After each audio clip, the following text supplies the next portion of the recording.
This is the Expert and the Idiot podcast.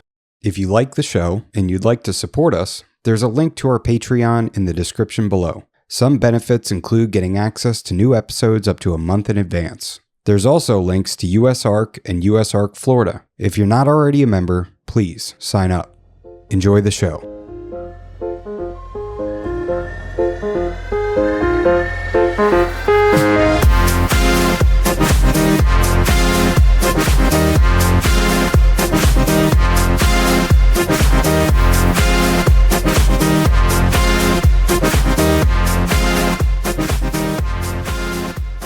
Welcome to episode 50 of The Expert and the Idiot. Today I'm talking to Jason Raimondi. It is Raimondi, right? Yeah, that's good. All right. Did a good job with that one. All right, cool. Yeah, I meant to ask you before we started recording, obviously of Jason's Exotic Reptiles. I'm excited to talk to you today because I've relied on your YouTube channel for a lot of information, really anything boa related. Any questions I've had over the years, if I type it in on YouTube, you usually come up, and it's never a bunch of fluff. It's always legit information that is really well put together and well thought out, and I can tell that. So it's going to be cool today to kind of get to know you as an individual, get to know Jason, behind the scenes, and all that. So thanks for coming on. And what got you into reptiles? What got you to this, to where you are right now? No, I appreciate it, Adam, and I appreciate you having me on. As we were talking before, it's been a long time. We've been trying to get on this Expert and the Idiot, and I just like the name in general. So I think that's super cool. So I'm like, all right, I got to get on there. Not that you're the idiot. I feel like it's Expert and the Expert. We're good in our own things. Yeah, no, I appreciate you. I'm not an expert with reptiles. Neither am I. So we're all getting there. It's we're all learning from each other. But I think what got me into reptiles was years ago. I found like little garter snakes, or I think they were little northern brown snakes, in my father's backyard. I took them to school, and I just became obsessed with reptiles and snakes and bugs and anything that I could find outside. I grew up in Boston, so there wasn't a huge selection of reptiles. I mean, we had garter snakes, and we didn't, I found a praying mantis. I thought that were super cool, and we kept it in like a giant water jug. But ever since I was younger, it was, we'd go catch bullfrogs, and we'd go to the lake or something, and everybody would be at the beach, and I'd be trying to find the bullfrogs in this pond covered in mud, or turtles or something. So I don't know what it was. I was just kind of drawn to like the bugs. It's probably like every little kid, and then their parents say, don't touch that. And then they kind of gravitate away from it. But it's, I think like every little kid is born with that fascination, and it's the parents that kind of keep them away and tell them, oh, that'll hurt you. That's scary. That's dangerous. That's gross. And then they kind of get programmed in that. I was fortunate enough that my mother, she would let me keep some of this stuff in little jars for a couple of days, and then we'd release it. It was totally not the right set of care, but it kept me fascinated. I had like a little turtle I kept in a Tupperware for a little bit. Then we released it. We'd change its water. We'd catch it and then release it next time we went to the lake. So I think it was just that fascination. And then the parents that didn't tell me that I couldn't do it. Obviously I wasn't keeping these things for years, but they didn't tell me I couldn't. And then what really sparked my fascination with like snakes in general was I had a friend, and he had one of those people that come, like a reptile show, come to your birthday party.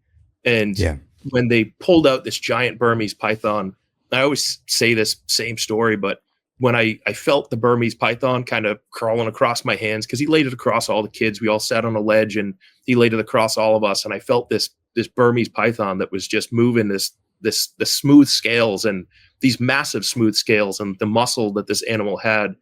That was like, all right, now I'm in overdrive. I need to get more snakes. This is awesome. And that, I think, really sparked the fascination. And my mother, when we were younger, my parents were divorced. It was good divorce and stuff. But she told me, well, if I read this book, I can buy the snake. So I read a book on corn snakes and I read a book on, so she was okay with the corn snake, and I was obsessed with the anatharistic corn snake. I actually just brought that book out the other day because I was looking up bermation and hibernation for reptiles. So literally it's in my kitchen, probably 30-year-old book, a book that I bought 30 years ago that I'm still reading. So, it's one of those little thin ones that you get at a PetSmart. But I would read that book, and I saw a corn snake and I was kind of underwhelmed by it.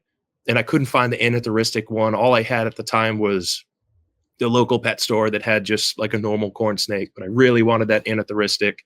So then I went and bought a book on ball pythons, or my parents bought me a book on ball pythons, and I became obsessed with ball pythons. This was when like there were albinos, and maybe I think what it was actually shown in the book was a Mojave, and maybe like the first clown, and that was it. There were no combos. There wasn't 5-6 gene combos in complete dominant. It was clown Mojave. I don't even know if it was Mojave. It could have been a cinnamon or something like that. It was some single gene that they just didn't even name yet. It was just called a special odd pattern ball python.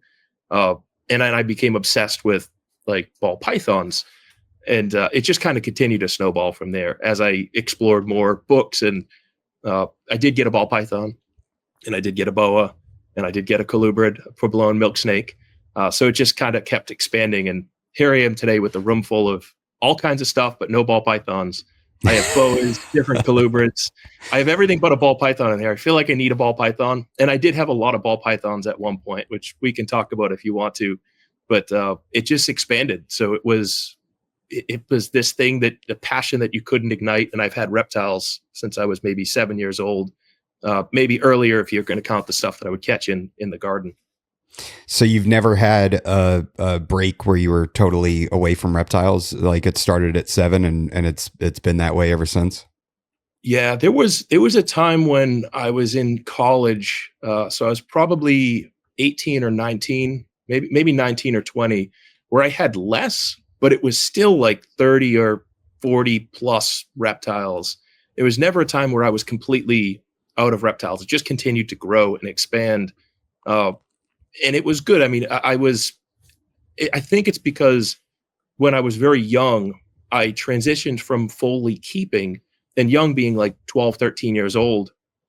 At first I was just buying stuff I liked. Oh, green tree python, Amazon tree boa, ball python, milk snake. And then I started thinking, how am I going to pay for these? Because here I am, and I'm shoveling snow and mowing lawns and trying to pay for feeders. And my parents were good enough that they would take me to the pet store when a large rat was still $3, and you could get mice for 25 cents a piece.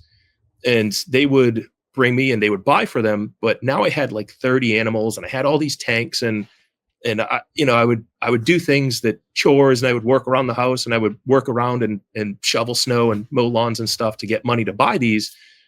But it got expensive. And I started thinking like, okay, how do I turn this passion and this hobby into something that can at least pay for the feeders? Because that was the point where my parents were starting to push back, is, hey, we're spending, $50 every couple weeks on food for your snakes. Mm-hmm. And it wasn't like the frozen suppliers were readily available at this time. They may have been, but it wasn't. I mean, I hate to say we didn't have internet, but we didn't have internet like we have today, where you just Google search frozen feeder rats for snakes, or frozen mice, frozen rodents, and you get 10 good suppliers. Some people argue whether they're good or not. I'm going to call them good suppliers compared to what we had before, but You'd have 10 easily. I mean, I was calling on the back of Reptiles magazine, where people would post I think it was Mice on Ice, and there were a few others, but they would post their price lists in the Reptiles magazine, and you would call them, or you would send them a letter, and they'd send you a hard copy paper price list. Then you'd put in the order and hope it showed up. So I think the times were different, but the transition was, when I was younger, I could make money if I buy a male and female, and I could also make really cool babies. And that's when it really was like, I was more concerned about the babies than the money. So I was keeping the babies, which really started to have a demand for, or I need money, because I don't have space in caging. And we didn't have the platforms like we have today either to sell these animals. So I think a combination of all that just spiraled and snowballed. And again, here I am today. Sometimes I come down here and I'm like, who let me do this? Like, what happened? These people are crazy. Who let me do this is what I said one time. And I'm like, just looking around like, oh my God, what did I get myself into? I love it though. It's just, who let me do this? Somebody should have stopped me at some point. So what did you go to college for? So I'm full-time. I'm an environmental engineer. I'm more of a construction, bringing it through. I don't do a lot of the data stuff. I do like, how do I take this project and I bring it, through the design and into construction and get bids and stuff. And I deal mainly with sediment. So contaminated coastal projects. So contaminated sediment in general is where I focus, but I also do navigational projects, and that's kind of that's my main, what I'll call my source of income. And then reptiles are obviously profitable, or I couldn't keep them at this scale per the conversation we just discussed. Sure. But so I do about, I'm busy. I get 50 to 60, sometimes 70 hours a week at my actual job, and then I have another 40-ish hours down here, and then I have some other multifamily properties, and I'm busy all the time. I'm always doing something. Oh man, you're not watching TV, are you? You're not caught up on any Severance or any TV shows, are you? I don't even know what Severance is. I actually, this is terrible, but I canceled TV. I was just paying like, I don't know, it's like $150 a month. And I'm like, I don't even watch this. And if I do, I'm going on Netflix to watch something, and it'll be a show. So I do occasionally watch, an hour of TV when the kid goes to bed, maybe 3 to 4 nights a week.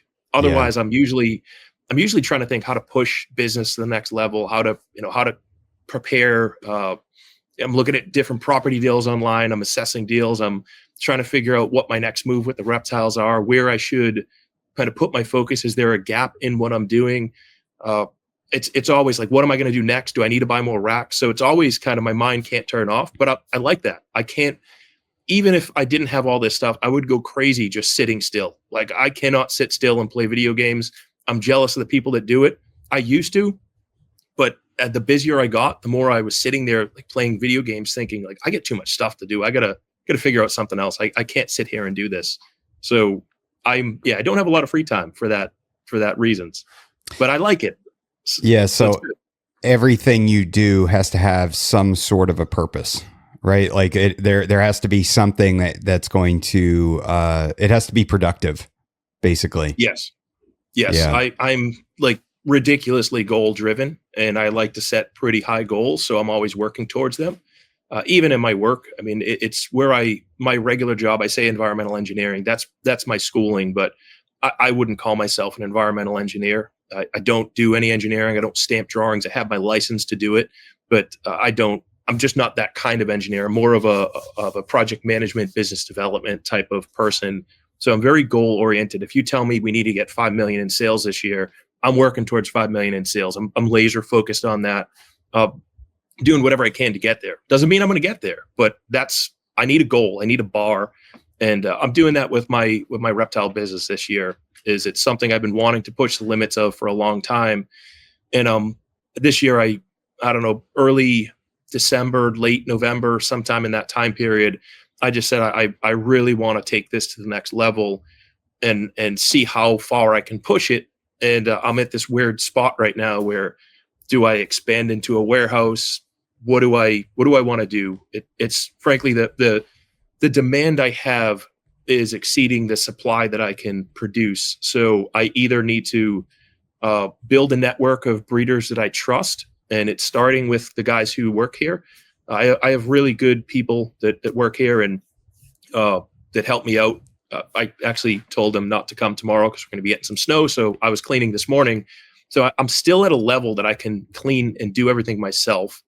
But I like having reliable people that I don't have to. If I want to go on vacation, I can trust these people that maybe they can't come Sunday, but they'll come Monday. Hey, I'm checking the cameras. It looks like a snake got loose. Can you go over there and fix it? It happened. I was in Florida, and I checked. I got an alert, and a bunch of I had some Tupperware tubs stacked up as they were drying, and I saw them all over the floor. And I was able to call one of these guys. It was, I don't know, 9, 10 o'clock at night. I'm like, hey man, can you go over my house? Because I feel like a Burmese python is loose because something big knocked over a whole bunch of snakes or knocked over a whole bunch of bins. Oh no. So, but it was good. But again, I'm really just trying to push the limits. And I hate to say a financial limit but ultimately this is a business. It's a passion, but it's a business, and it's always going to be passion before business. If you told me I couldn't sell anything tomorrow, I'd be disappointed, but I would still be doing this because it is ultimately that passion. And that's why I haven't quit my job. I could quit my job and go full-time reptiles, but then it makes me do things that I don't want to do. It makes me put animals' lives at risk because I need to get those babies. And I decided a long time ago to not do that, because if I have to produce babies, then I have to do things that might put an animal at risk because I need those babies, because I have to make money out of it. So that's why I keep my day job. But it's always, there is a business aspect to this. So I really do want to kind of double my sales, double my customers. And I'm working hard this year. And if you guys haven't seen the newest YouTube videos, look at a YouTube video from last week and look at one from 3 years ago. I'm getting more comfortable in front of the camera, but I'm also trying to step up the production quality. So I'm working with a cinematographer who comes over with like these incredibly high tech cameras and microphones and lighting and all kinds of stuff. Even how I have the room set up today, he probably would hate it. I have too much light shining here or light over there. But he does a fantastic job, and I'm working on that because I am trying to produce better content for people, but I'm trying to show people that there is a different way of doing reptiles than just kind of hiding in the shadows and posting on Morph Market and hoping people sell. This is truly a business, and you can't neglect it if you want to be a reptile breeder and also profitable at the same time. Those two don't mix unless you treat it as a business, but it's a lot of work. And there's easier businesses to get into. So if you are not passionate about reptiles, don't make reptiles a business. Just keep them as a hobby. Do like what I said. If I couldn't sell these tomorrow, I would have to scale down. I would have to do things differently. I couldn't breed every year. Maybe I breed a couple things and I give babies away or something. But it has to be a passion-based business, or animals are not the choice that you should be going into, in my opinion. So I totally sidetracked your original question, but I'm trying to give a full story context. Yeah, absolutely. I mean, it's good to know. I mean, I have some questions that I wanted to ask you, and that was, if I were to go back and look at your videos from 3 years ago, what you can see and what really comes through is the passion first, and so that's one of my questions for you is, what did you want to educate people? Or did you see it as a vector for potential sales?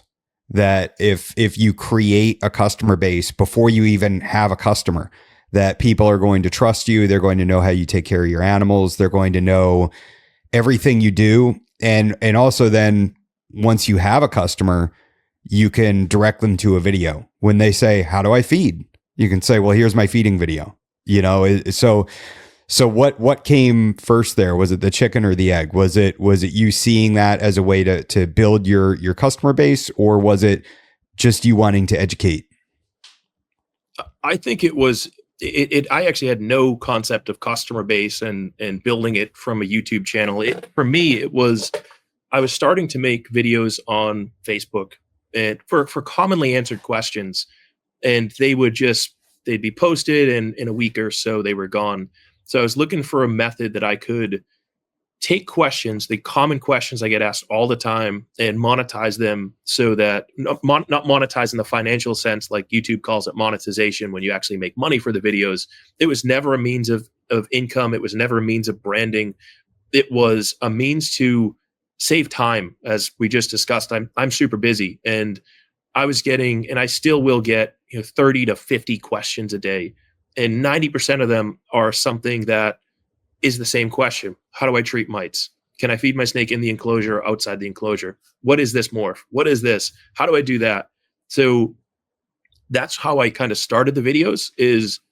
It wasn't supposed to be good. Literally, I took my camera phone, I turned it to a front-facing camera, and this was, I think I started the channel 2016. Maybe it was later than that. Maybe it was 2018 or so. But I would just prop my camera up, and whatever I said came out. I was no editing. It was just, here's the video, here it is on YouTube. And it was meant to be educational, but also answer those common questions so I could stop typing. It was just, I was typing novels every day to 10 different people. And I needed to find a way to get away from typing questions all the time. My head was in my phone all day. And it still is in my phone all day, answering customer inquiries and responding to people. I am trying to find a balance with that, but I don't know if that'll ever happen. But that was the goal, is I was trying to make something so that if somebody had a question, they could type in Jason's Exotic Reptiles and then the question, and there's probably a video on that. And now there's probably multiple videos. For instance, mites is a good example. I made a mite video. I got questions and I said, oh man, I should have put that in the video. So a couple years later, I had a better quality camera and better mic. And I said, let me remake that mic video, or that mite video, and I'll try to answer those questions and correct things. The latest mite video, I think, is the best one, because Tom, who's the cinematographer doing the videos, doing the editing, which saves me a bunch of time, and he just does a way better job. But he added a couple extra things, like some B-roll in the background that I think really helps. So if you have how do I treat mites, Jason Exotic Reptiles mites on Google, on YouTube, and you're probably going to see 3 or 4 videos pop up. Jason's Exotic Reptiles, how to handle an aggressive snake. You're probably going to see 3 or 4 videos pop up. We actually need to do another one. How to use a snake hook, inside or outside the enclosure. Where should I feed? Night drops. I mean, these aren't viral videos. And that's kind of the hard part with these videos, is it costs a lot of money for me to now pay to get these done. But I think they're going to help keepers overall. And what YouTube evolved into was a large channel for people to find me.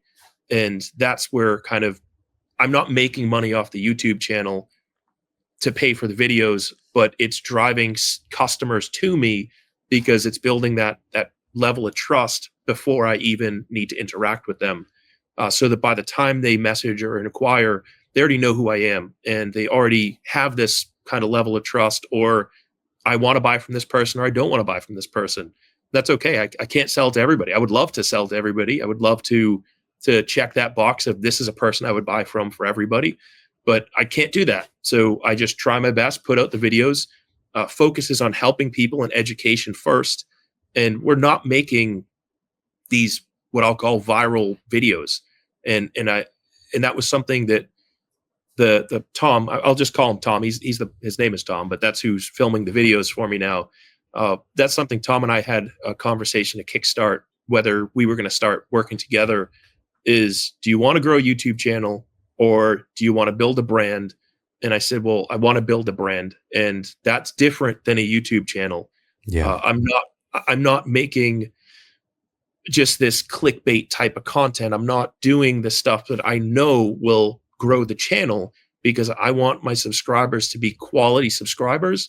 I want them to be reptile keepers as the biggest base, and people that are going to get value out of the content I'm producing. And I think that's a hard decision to make, is, do I want 1 million subscribers, or do I want to grow slowly, but it's going to hit my target audience, which are the reptile keepers. And that's something that the TikTok was, I don't even bother with TikTok. It's something people scroll. If you get a subscriber, it's because you did something over sensationalized for the most part. And it's usually not a customer base. It's usually not your key audience that you're trying to target. People who are actually appreciating the reptiles. They're probably, you get bit by a snake, which is cool, but that video will go viral. But it's 90% of the people that subscribe and follow from that are not going to like your next thing. And they're not going to like the thing after that. They want to see more of that. So it's a hard thing to balance. Yeah, they're going to want to see Jason get bit every single day. Yeah. Or me feeding, a rabbit to something. And of course I'll throw some stuff like that in there, because you have to appeal to all different types. It can't just be all boring. I don't want to say boring, but it can't just be all educational content. It has to do something. Like we just put out a video yesterday that was showing off my 2024, 2025 pairings, because I got a request for it. And it's not so much educational, but I think people will still get an educational component of it, of, oh, that's what this morph looks like. Oh, that's what this morph looks like. This is the direction his business is going in. So every piece that I put out, I think there's a lot of value into it. People need to break down their barriers and kind of look at it as, if I look at every piece of content, and this isn't just my channel, this is everybody's channel, your channel. If I watch every video, there's information in there that is invaluable to you as a keeper, to you as a breeder, to you as a person in general, whether it be reptile keeping or business life. And you just need to kind of let your guard down and just listen. And I think that's something that a lot of people don't do enough today, is let their guard down, listen, and be open to another perception or another perspective. And I think that even, I listened to some audiobooks, and the first time I listened to it, I was combating it. I was just struggling, but I'm saying there's a lot of good information in here. The second time I listened to it, I said, I'm just going to go with it. And now I've listened to that book like 5 or 6 times, maybe more. And I'm taking notes on it because there's so much valuable information. But the first time I heard it, I disagreed because I was trying to kind of dispute it. Oh, this person says to do this. No, I don't think that's right. Well, who the hell am I to say that's not right? This person's way more successful than I am. They're a billionaire. How am I going to? I'm going to say that's not how you make money. This is a billionaire telling me how to make money, and I'm mentally already saying no to it. So the way I see it is, this is how I breed things. Doesn't mean that's how you need to do it. This is how I keep things. That doesn't mean that's how everybody should keep things.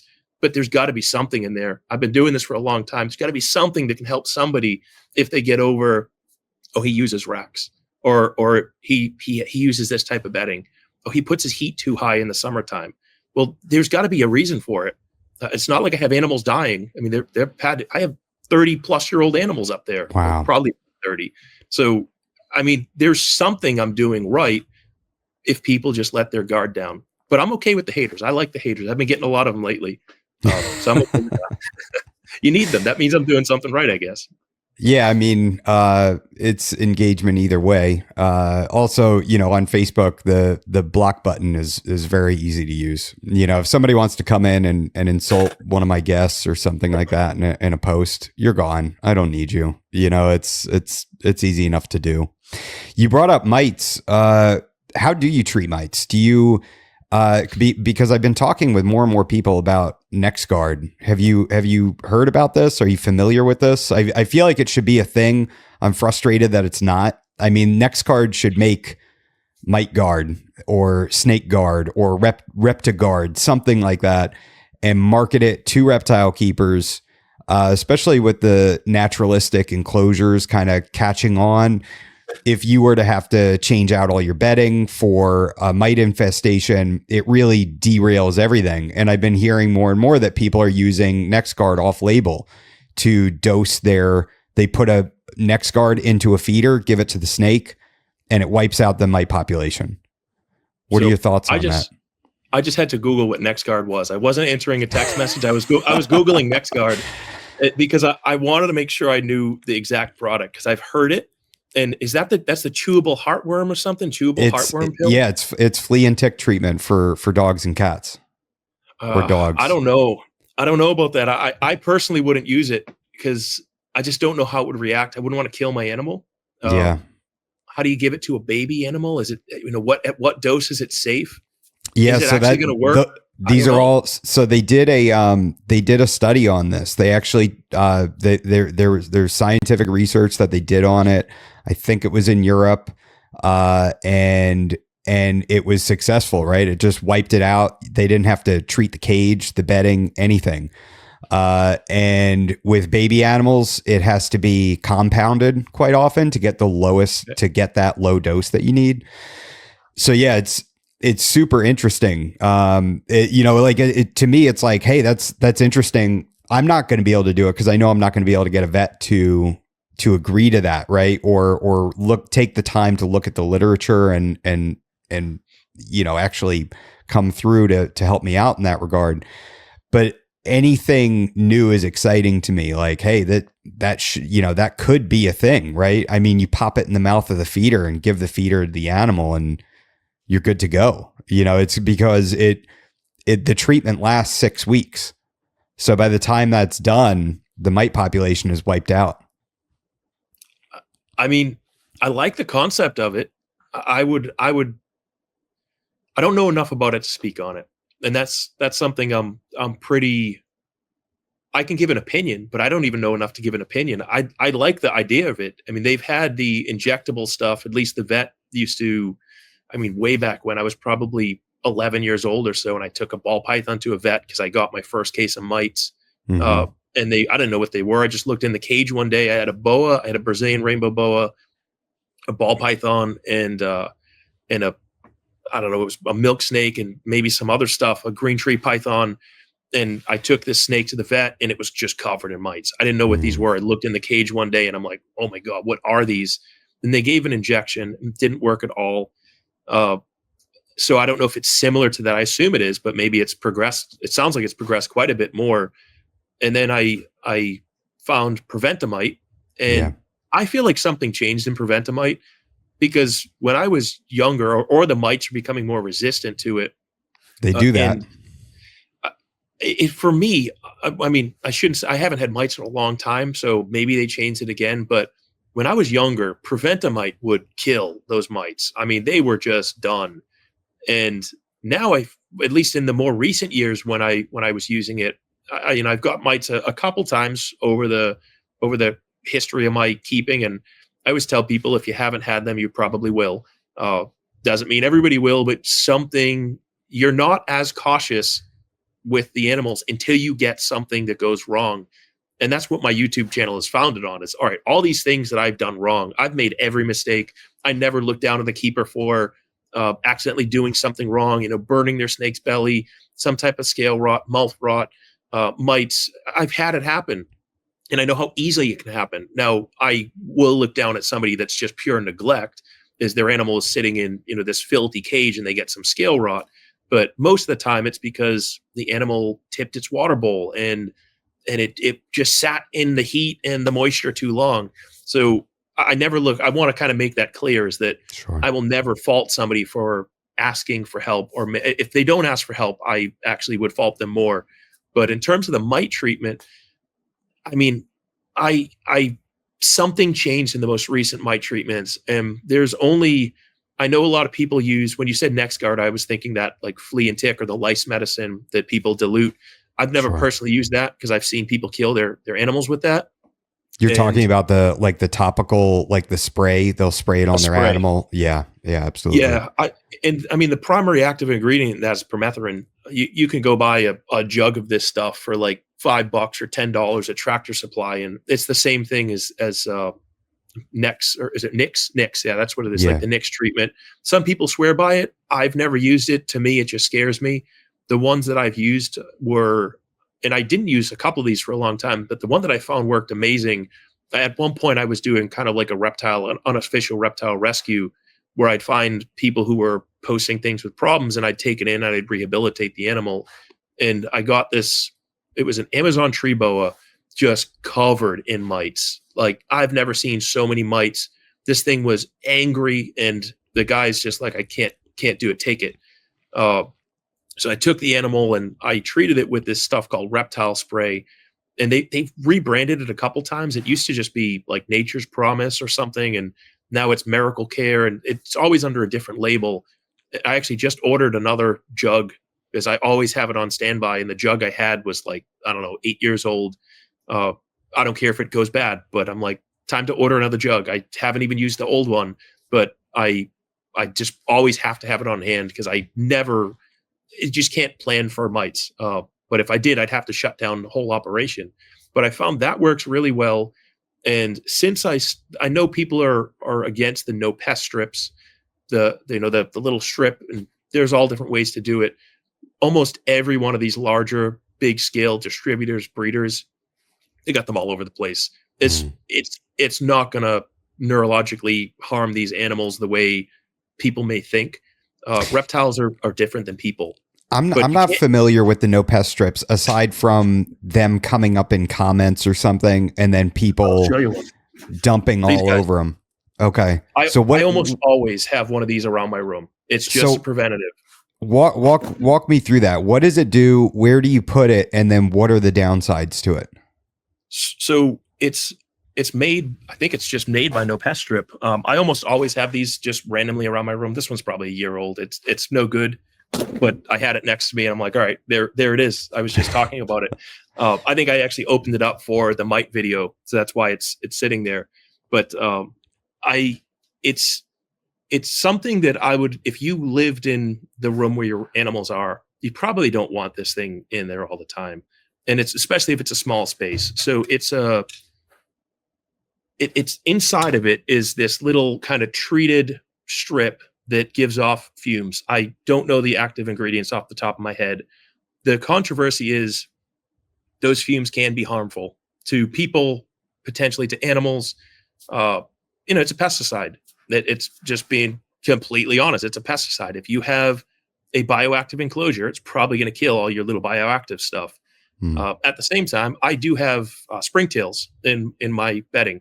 I don't know where they came from, but I get springtails, and I did not add them, but it doesn't kill the springtails. So it's not, when you first open these strips, they're really strong, but then they start to dissipate very quickly.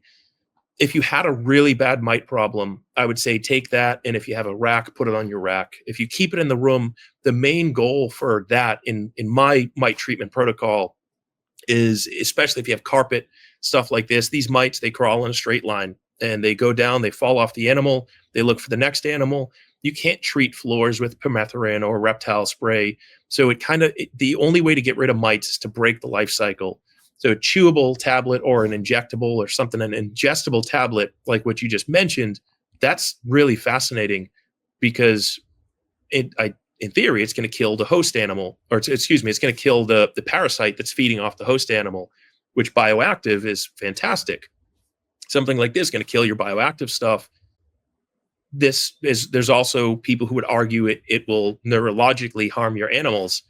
I've seen, not here, but at people's places, I've seen cages with like 10 of these things in there. Oof. That did not, I mean, maybe there's some long-term health effect that we don't know that's going to harm these animals with that, but I haven't seen it. I think reptiles are inherently different than people, and we need to treat them different.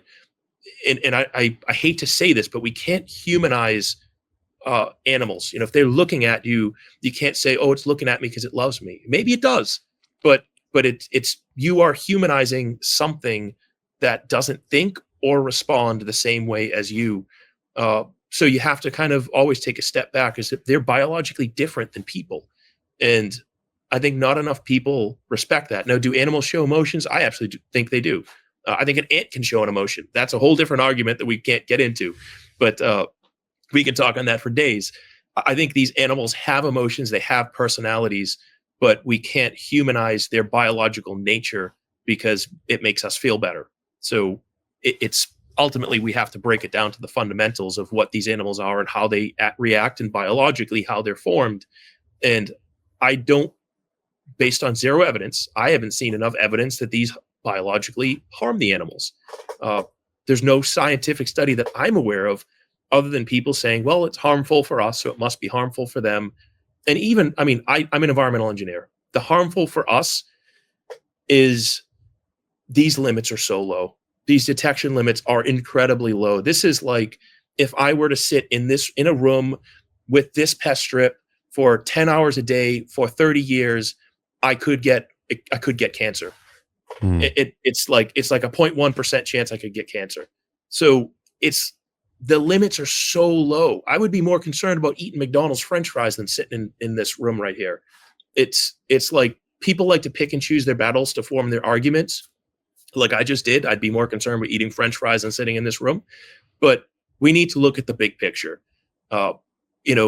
They're afraid of this, but they'll go feed feeder rats that have been eating garbage food their whole life. And then that they're not concerned about everything.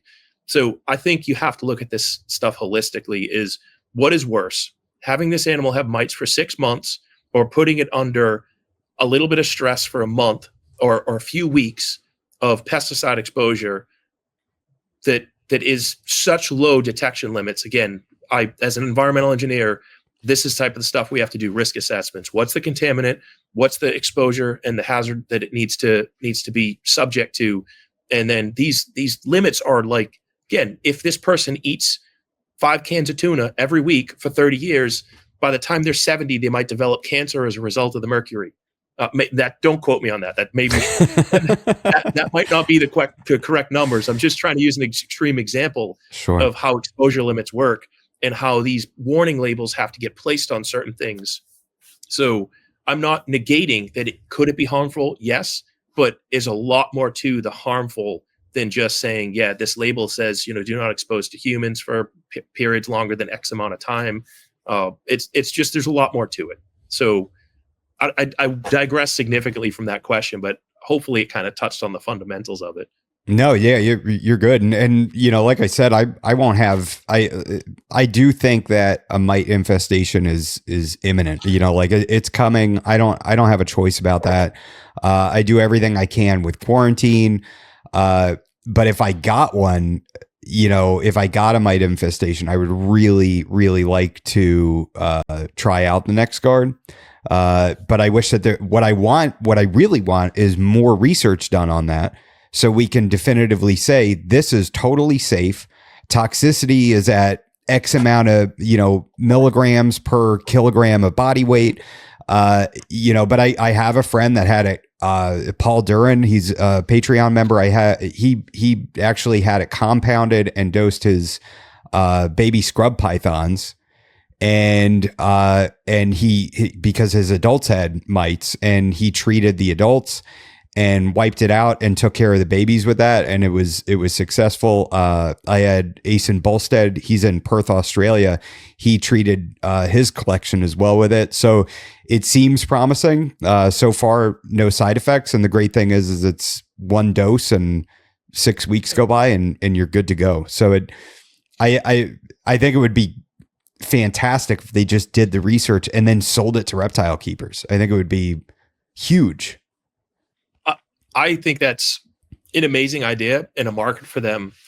It's mainly reptile keepers are such a small market. This is labeled for dogs and cats. As reptile keepers might be a fraction of a % of that market that they're targeting, especially since reptile keepers would only use it as needed, where dog and cat owners use it as a routine preventative. Yeah. So, I mean, the fact that it's a routine preventative, it has to be somewhat safe. It has to have been tested on animals long term. So it does sound promising. And a lot of the reptile stuff is just like bro science with weightlifting. It's founded off of people trying stuff. There's no scientific facts to it. It's just, hey, nobody did a study, so we're going to give it a shot and see if it works. And most of the time it happens on an animal that's significantly impacted, and it works. And then it kind of goes a little viral around. Then somebody has a bad experience, whether it be through the product itself or through the snake just dying because they didn't know what they were doing holistically. And then it starts to get a bad reputation. Just like all of these products, it's somebody killed an animal, or the animal died because it was under terrible care, but they had a no pest strip in there. It was the no pest strip. The animal just randomly died because it had kidney failure. It was a bad feeder. So that's how these things, in my opinion, stem. There was no evidence it was a bad feeder. There was no evidence that the no pest strip or whatever killed the animal. It was probably more likely that the animal had a bad liver or bad kidneys, but they didn't send it off to get a necropsy and figure out what went wrong. So it's bad reviews are going to be coming on that product. I think it's awesome. And I do think mites are absolutely preventable as long as people are diligent on it. And I think the diligency comes because they've actually had it. They're saying, well, I never want that to happen again. I mean, I have a new snake protocol. Anytime I get a new snake in, it soaks in water for 4 to 5 to sometimes 7 days. I mean, this animal doesn't leave water. It's in water. It makes you hurt inside of, I should not be doing this. But the risk of bringing mites into here, I mean, that animal could have something that I can't see. And that's the biggest challenge with quarantine is I'm not worried about what you can see. I'm not worried about the mites. I'm not worried about it, something that I'm going to see in 30 days. I'm worried about the stuff I can't see and I'll see in 3 years from now after it's been integrated. And after I've had it around my other animals, and now I don't know if my other animals have it. So I only buy from people that I have a level of trust in, that they've followed that same protocol, that they've purchased from high quality breeders, and they didn't take risks, because every risk that that person takes is now a risk that I take if I purchase something from them. And not enough people, I think, understand that. It's the hardest part about becoming a newer breeder that I wish more people put focus on is, if I buy from you or I buy from some random person, there's a level of risk that person took. And I'm buying that risk anytime I bring it in, because it's not through the mites. It's not through the feeders they fed. It's through the history that that animal has gone through, which is the reason why I never buy adult animals either, is there's just too much history that animal that I cannot predict. I never buy adults anymore unless I absolutely have to, or I can't find that animal in a different way. Because if that animal had that hidden virus, that hidden disease, and then I get mites, that's when mites become a concern. That could spread it between everything I have. Then I go sell these animals, and now I spread it to customers, and I create this web of terrible experiences for a lot of people. So it's why I love the morph market auctions, but it's why I'm super hesitant of those. People selling adult animals, people selling animals for a fraction of the price that they got from who knows where. They're just flipping. Nothing wrong with a wholesale type of person, but there's a certain level of risk you're bringing in. And if you're just buying from any random person, you're going to have a problem. I hope you never have one. I hope if you do have one, it's a small problem. But a lot of these people, by the time they finally have a fully established breeding condition and they have these animals that are ready to go and they put all this time and effort, I've seen so many people just go completely out because they've taken those risks and those viruses have caught up, and now they're chasing it in their group and they're just frustrated. What do? They don't euthanize those animals. They sell them. And now they give problems to everybody else, which is a horrible, horrible situation to get out of. I can't fault anybody unless they're knowingly selling sick animals, but it's part of what we're in. And I've learned my lesson with this stuff. It's speaking from experience. I mean, I've had to rebuild. So you asked, when did I ever not have reptiles? There were times when I had to kind of get rid of a lot of reptiles because there was potentially something. I didn't even know if there was. I just said, hey, something isn't looking right. It's time to change this up. And that's what I did. And I feel I have a nice, clean, solid group of animals now. So anytime I bring something on, I'm extremely careful, even if it's from people that work for me. And I ask them the same thing.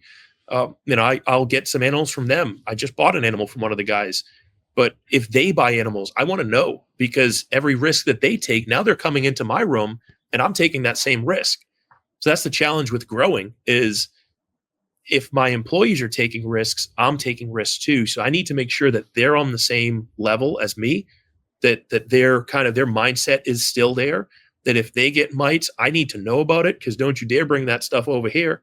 But people get mites just from walking through a reptile show. I was at a reptile show and there were mites all over the place. It's when you know what to look for, and these people are selling animals, people are buying them, and they're just going everywhere. So I don't do a lot of reptile shows anymore. Mites scare the crap out of me, not because of the mite, but because the potential disease transfer mechanism that they can create. But I take every precaution. I go to a reptile show, I don't come down in my room. I mean, I immediately take my clothes off in my garage, throw them in the washer machine, and I go take a shower before I come down here. If I buy new animals, my room is, I have the luxury of having a concrete floor that's epoxy coated. I spray that whole thing down with mite spray. I open up a new pest strip. That's actually might be where that pest strip came from. I got some animals about a month and a half ago. I have this little table, maybe you can have this stainless steel table. And this is where the animals stay after, if a mite gets on the floor, if there is any chance, one, I buy from reputable people, but two, I take extreme precautions that, man, if something touches this floor, it's dead. I might die if I walk the floor. It's just, you have to. It's just so risky that it could spread to everything else. And I can't take that chance for myself or for people who purchase from me. Yeah, going to expos and shows and everything, I'll take my kids, and the kids wear their Crocs. So that way, when we get home, I can spray the Crocs down with a 10 or 15% bleach solution. Because like you said, the mites are a vector for disease. That if if somebody has an animal that has, take your pick, a simple RI bacterial infection, or anything of something like serpentovirus, and then now it crawled through one of their labial heat pits and picked up some mucus, and now it's on its way to the next animal. And oh man, yeah, it's terrifying. I do the same thing. It's clothes off in the garage, straight into the wash machine, spray down the shoes with bleach, and yeah, it's the shows are scary for sure. So what does your quarantine look like when you take a new animal in? Are they in a separate room? Are you in your basement right now? So this is part of your house. So are they in a separate area of the basement? Are they in a different area of your house? And then after that 7-day soak, what are they soaking in? Just water, or is it water with dish detergent? And then where do you go from there? Yes. So one, I don't bring a lot of animals in frequently, but I used to at my old place have a whole kind of separate room. I don't have that anymore, which makes quarantine and all that stuff even harder. So I really have to be careful who I purchase from. But my simple process is, I mean, this room is 78, 80 degrees almost all the time. So I will, before the animals stay upstairs, and yes, this is in my house. The animals stay upstairs. I think my room's, I don't know, about 1,500 square feet or so. Wow. They stay upstairs. I will spray the whole floor down. I will change. And then upstairs is where I will actually kind of take Tupperware containers. I don't have any near me. Or like little storage tote bins from the container store. I'll put some warmish water, 80 degree or so, 82 degree water. And I will put the snake in the water. And this all happens upstairs. I'll then let them soak for 20, 30 minutes, let them drink. And then I will change the water, put new water in, and I will put a little bit of Dawn dish soap, just regular Dawn dish soap. And this is all in that mite video, at least my newest one. People are wondering how much water, just a little bit. And what that does is it breaks the surface tension of the water. It doesn't actually treat the mites, but it breaks the surface tension of the water. So the mites they drown if they can't float. They usually can't climb around the perimeter. So they'll then get transferred into that. I will spray my whole room with that pesticide. It's the Reptile spray. It's just a desiccant, so it's not really a true pesticide in the sense where it kills from fumes. It kills from contact. As if the mite gets it on it, it breaks down its exoskeleton, and it kills it that way. Like diatomaceous earth. Yeah, similar to that. Yes. It's this litter. I mean, if you have a mite on your finger and you spray something with this, like, it's dead instantly. And then I always, open up one of those no pest strips. And unfortunately, I use this little cart right now. It's a stainless steel table. It's, non-porous surface. And I will put 2 rows of duct tape around it. This is legitimately what I do. So I don't mean to give you all the details, but I put 2 rows of duct tape around this, thinking, well, crap, if a mite gets past my 10 levels of precaution, I'm going to get stuck on this. Push it towards the middle of my room, and these animals sit in this water. I will then, every day I'll kind of repeat that whole process, bring them back upstairs, dump the water out, let them soak and drink, and then I'll put a little bit of Dawn dish soap. And the ideal situation is they shed in the water, because then I just keep them in there for a little bit longer. And then before I put them into an actual I have somewhat of a separate rack. So that's my only quarantine. But as soon as I put them into my rack, they'll go on paper, but I will also spray them down with that desiccant. So anything that didn't get blasted in that 7 days is going to happen at this point. The goal being that you break the life cycle of the mite. If they're in water, they can't lay eggs. If they do lay eggs, it's on the animal itself.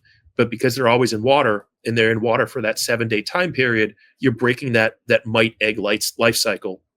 So that's the ultimate goal, is you break the life cycle of the mite before they even enter your rack or your cages. And then at that point, all you're looking for are, what does its stool look like? Is it defecating properly? Is it acting right? And you'll know right away if it's acting right, even in the water.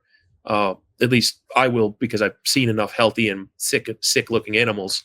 Yeah. And that process has worked for me. I haven't had any issues thankfully, I don't want to jinx myself, but I haven't had any issues in a very long time. And, I have brought in animals, but I think the key is buying from reliable people. I Sure. never impulse buy anymore. I should say I rarely impulse buy anymore. I always have a plan when I'm looking for something. I always research the heck out of it, and then I always follow that protocol. And since I followed that protocol, I have had no issues with mites, and I've had no issues with diseases or anything like that, because it can't get past this. The bad stuff is, as long as you're following a good breeder and you're buying younger animals, baby, 1, maybe 2-year-old animals, if it's always been with the breeder itself, and you're buying from a breeder and you're not buying from somebody who kind of gets from 30 different people, nothing wrong with that, but they have to buy from 30 different really good people. And it's kind of like a recipe of it. You can't have something go wrong unless you veer from that course somewhere. Never buy bedding or anything from reptile shows unless it's somebody I know. Like, I will sell bedding at reptile shows, but I'll usually pre-sell it, and I'll have like a block on my table, and I'll have like 30 or 40 blocks in my truck. And somebody will come up, they want to buy 10 blocks, we go right out to my truck. It never enters the show, never enters my reptile room. It's in my garage. It's never near a reptile. It's right from the distributor to me, to the person. And that, to me, never is around a reptile. So the first reptile it's around would be you if you purchased it. Yeah, that's that. Everybody I buy from, they're all breeders that I know, and then it's kind of like I'll branch out if they have somebody that they buy from that I know is reputable, then I'll buy from that person too. And it's very rare that I'll buy from somebody that has no relationship with anybody that I don't already know or have been in contact with. It's kind of and you need to kind of ask some questions and find out, like, is this person as paranoid and OCD as I am? Are they as terrified of disease as I am? Or, if they're kind of like, it's no big deal, then, well, maybe I shouldn't buy from you. Yeah, it's and I always tell people, even if you get from me, quarantine that animal, do the whole protocol for 2 reasons. One, is it's good to get into the habit. And 2, I don't want to hear you call me a week from now and say, I gave you mites, because I know that's not possible. So, or you got a sick animal from me. Is I stand behind my stuff. I've had people that, they say, hey, this animal didn't thrive for me. And it could have been them or it could have been me. I don't argue with them. I'm like, all right, here, pick something else and I'm going to ship it to you for free. I want everybody to be happy. I want everybody to have a good experience. We do go through the care. I want to make sure that if I'm shipping them something else, that they have their care and it wasn't their fault and they're not going to do it again. There's certainly people who have had terrible care, and I'm not sending them another animal, even if they purchased it. Like, no, you're on my blacklist. Is dude, that's not what we talked about. That's not what you showed me pictures of. You didn't clean the cage or give it new water for 2 months or whatever. Oh my God. But I mean, fortunately, I've never had that, but I have had some pretty. I have had one guy, and he said, "Hey, the snake won't eat for me, so I force fed it." I'm like, dude, you got it yesterday. Like, what do you mean you force fed it?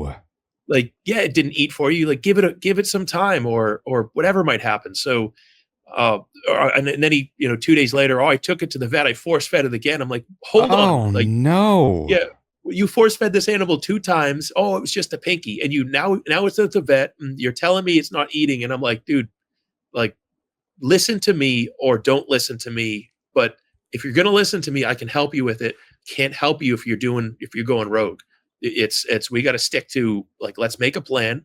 We'll work through any problem we have, but I need you to follow my plan. I can't have you listen to this part of mine and this part of somebody else's. This is my animal. I know how it reacts. I can help you through the problems, but you have to promise me that you're doing what I'm asking you to do. Or are you doing what you're telling me you're doing? I've had a lot of people who they've had an issue, and most of the time, 99% of the time, it's amazing. But I've had some people who they tell me they're doing something a certain way, and then they'll show me a picture, and I'm like, no, that's not it. Like, you told me you were doing it something. You told me you were doing this, but you're showing me you're doing that. Or I'll find out from their spouse, like, oh yeah, they said they weren't holding it. Oh, they were holding that animal every day. So, like, They had that thing out for hours. So, and nothing wrong with people are excited, but I can only help people who are being honest with me. And I'm never here to shame somebody for doing something incorrectly. Just want everybody to have a good experience with reptiles and with what they purchase. And sometimes that doesn't happen. I mean, just like people, not every person is going to live to the average age. Some are going to die young and some are going to die older. And it's the same thing with reptiles. It's just because an animal dies early doesn't mean it was a bad feeder, doesn't mean it had a disease. Sometimes it just was a weaker animal. It had a bad liver, had a bad heart, had something that was wrong. Doesn't mean it wasn't because of something you could have prevented. But I think people are always looking for cause and effect, but there's reasons why not everybody lives. Every person, every animal doesn't live to the average age. Stuff happens. Animals have cancer. Animals have tumors. Animals have heart attacks and liver failure and organ failure. It just happens, and it's something we can't prevent or test for. It's just maybe there's a way to test for liver and organ and kidney health, but I don't know how you would do that. Happens with dogs, happens with cats. I got one dog that died at 8, and I have another one that's like soaking into my couch because she's so old and smells bad. But it's just every animal, everything is different. Yeah. Yeah. So what is it that drew you to boas? Why boas? I have no idea. It was just, that's what it was. I think that why I like boas is I feel like they were the perfect size for almost everybody. They don't get as large as everybody says. Maybe, I mean, I've seen some massive boas, but that's like saying, every person's going to hit 7 feet. It's most people are not 7 feet. No, most people are not even close to 7 feet. And then people will say, oh, the boas, the biggest one ever is, Surnames. They can get 13 feet. Like, no, there's never been a 13-foot boa ever. It's like saying there's going to be a 10-foot human. It's never happened. You're never going to get that. And if you do, call Guinness Book of World Records because you just have the largest animal in the world. Most animals are going to get, boas are going to get males 5 to 7 feet, females 6 to 8 feet, regardless of locale. Argentines may get a little larger. Peruvian BCCs may get a little larger, but on average, that's going to be your kind of average range for size. And I feel like the caging requirements are manageable enough for most people. They're generally super hardy. It's hard to mess them up. They eat readily. They're easy to care for. And most people who are afraid of size, I recommend getting a younger animal and growing into it so that by the time this animal's older, they're comfortable. It's not even a large animal anymore. It's not like a Burmese python or a reticulated python where you could grow with that animal, but eventually it gets big. Like a reticulated python. I used to have reticulated pythons. They're awesome. They're just not for me. They get huge, like unmanageably large, in my opinion. Can you manage them? Yes. But if you got a large active snake, that's the difference between a Burm and a retic, is retics move. When you got a 15 to 16 foot snake or 20 foot snake that wants to move, it goes fast. Like 20-foot snake covers a lot of ground really quickly. So to me, it wasn't enjoyable. For me, boas are the perfect size, perfect temperament, perfect balance between care and durability. And they're just a perfect snake. And that's what drew me to them. I have little colubrids too. I have little bamboo racers. I have black milk snakes. I have dwarf boas. I have all different Burmese pythons. I have all different animals. But for me, I just saw boas as like the perfect animal for the large majority of people. And it's big enough that it won't leave people wanting more, but it's small enough that it's still manageable. And that's why I kind of gravitated towards boas, me personally. And I think a boa is the perfect animal for the large majority of people. They're just afraid of the size component because people don't know what a 7-foot snake looks like. They can't visualize that. You tell people who don't have reptiles or are new to reptiles, 7-foot snake, they think 20-foot reticulated python. Yeah. They don't think 7-foot boa, the majority of them. So I think that's the struggle. But that's why I like boas. Well, and their temperament is so cool too. I think that they're really curious and if well socialized, they're very laid back and they're not skittish. They just They have good vibes, like I feel like boas just, they make a good pet snake. And Yeah. I remember you talking about, you mentioned about the individual holding and the wife ratting them out. But I remember you mentioning in a video that you have to look at acquiring a new animal as a long-term thing, right? And you're going to hold that animal a lot, and you're going to have a lot of good time with that animal, hands-on time, but it's not right in the beginning, not right when you get them, when they're the most shiny and the most new. You have to look at it as like, okay, they're sensitive right now. We have to work into this. Yeah. And it's I get it. I did it too. And every animal's different. Some animals you can hold that thing, you can get it in from shipping, hold the heck out of that thing and feed it in your hands and it'll eat and it's perfect. And other animals are not. It's every animal is different, unique. You have to treat them all. I say just use a blanket approach. Get that new animal in, look at it, inspect it, and put it in the enclosure. Forget you have an animal, or put it through quarantine, then put it in the enclosure and forget you have an animal. Like literally just pretend you set up the enclosure.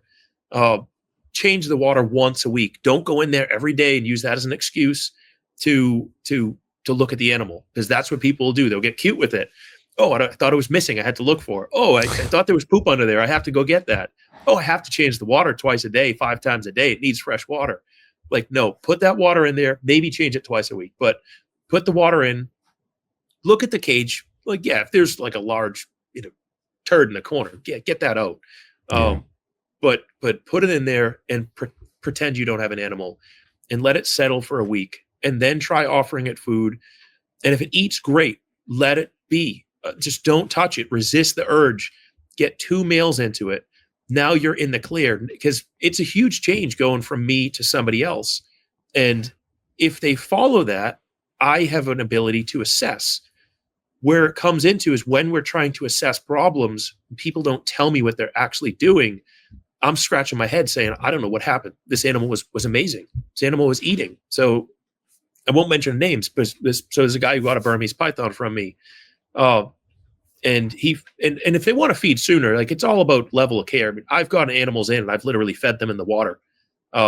Like, they've literally fed before I even put Dawn dish soap in there, because I want to gauge how strong this animal is in the feeding response, how where it is in its level of comfort. But he got a Burmese python and it ate. I said, all right, great. 8 frozen thawed. This animal was pounding frozen thawed. It 8 frozen thawed. And perfect. Next time I try to feed, it wouldn't eat. Next time after that, it wouldn't eat. So he sends me a message. I want to help him fix this. And I tried to assess, okay, what's your temperatures? Well, his temperatures are a little bit colder. Let me see your cage. It was just a bare bones cage. It was a 4 foot by 2 foot by 2 foot. So you take this bare bones little baby animal, one giant hide. It wasn't giant, but it was a large, spacious hide. No substrate, just paper and a large water bowl. And it's a drastic shift. So the nice thing is we got a baseline. It ate frozen thawed, first meal as soon as he got it. So that says, like, all right, I was feeding it.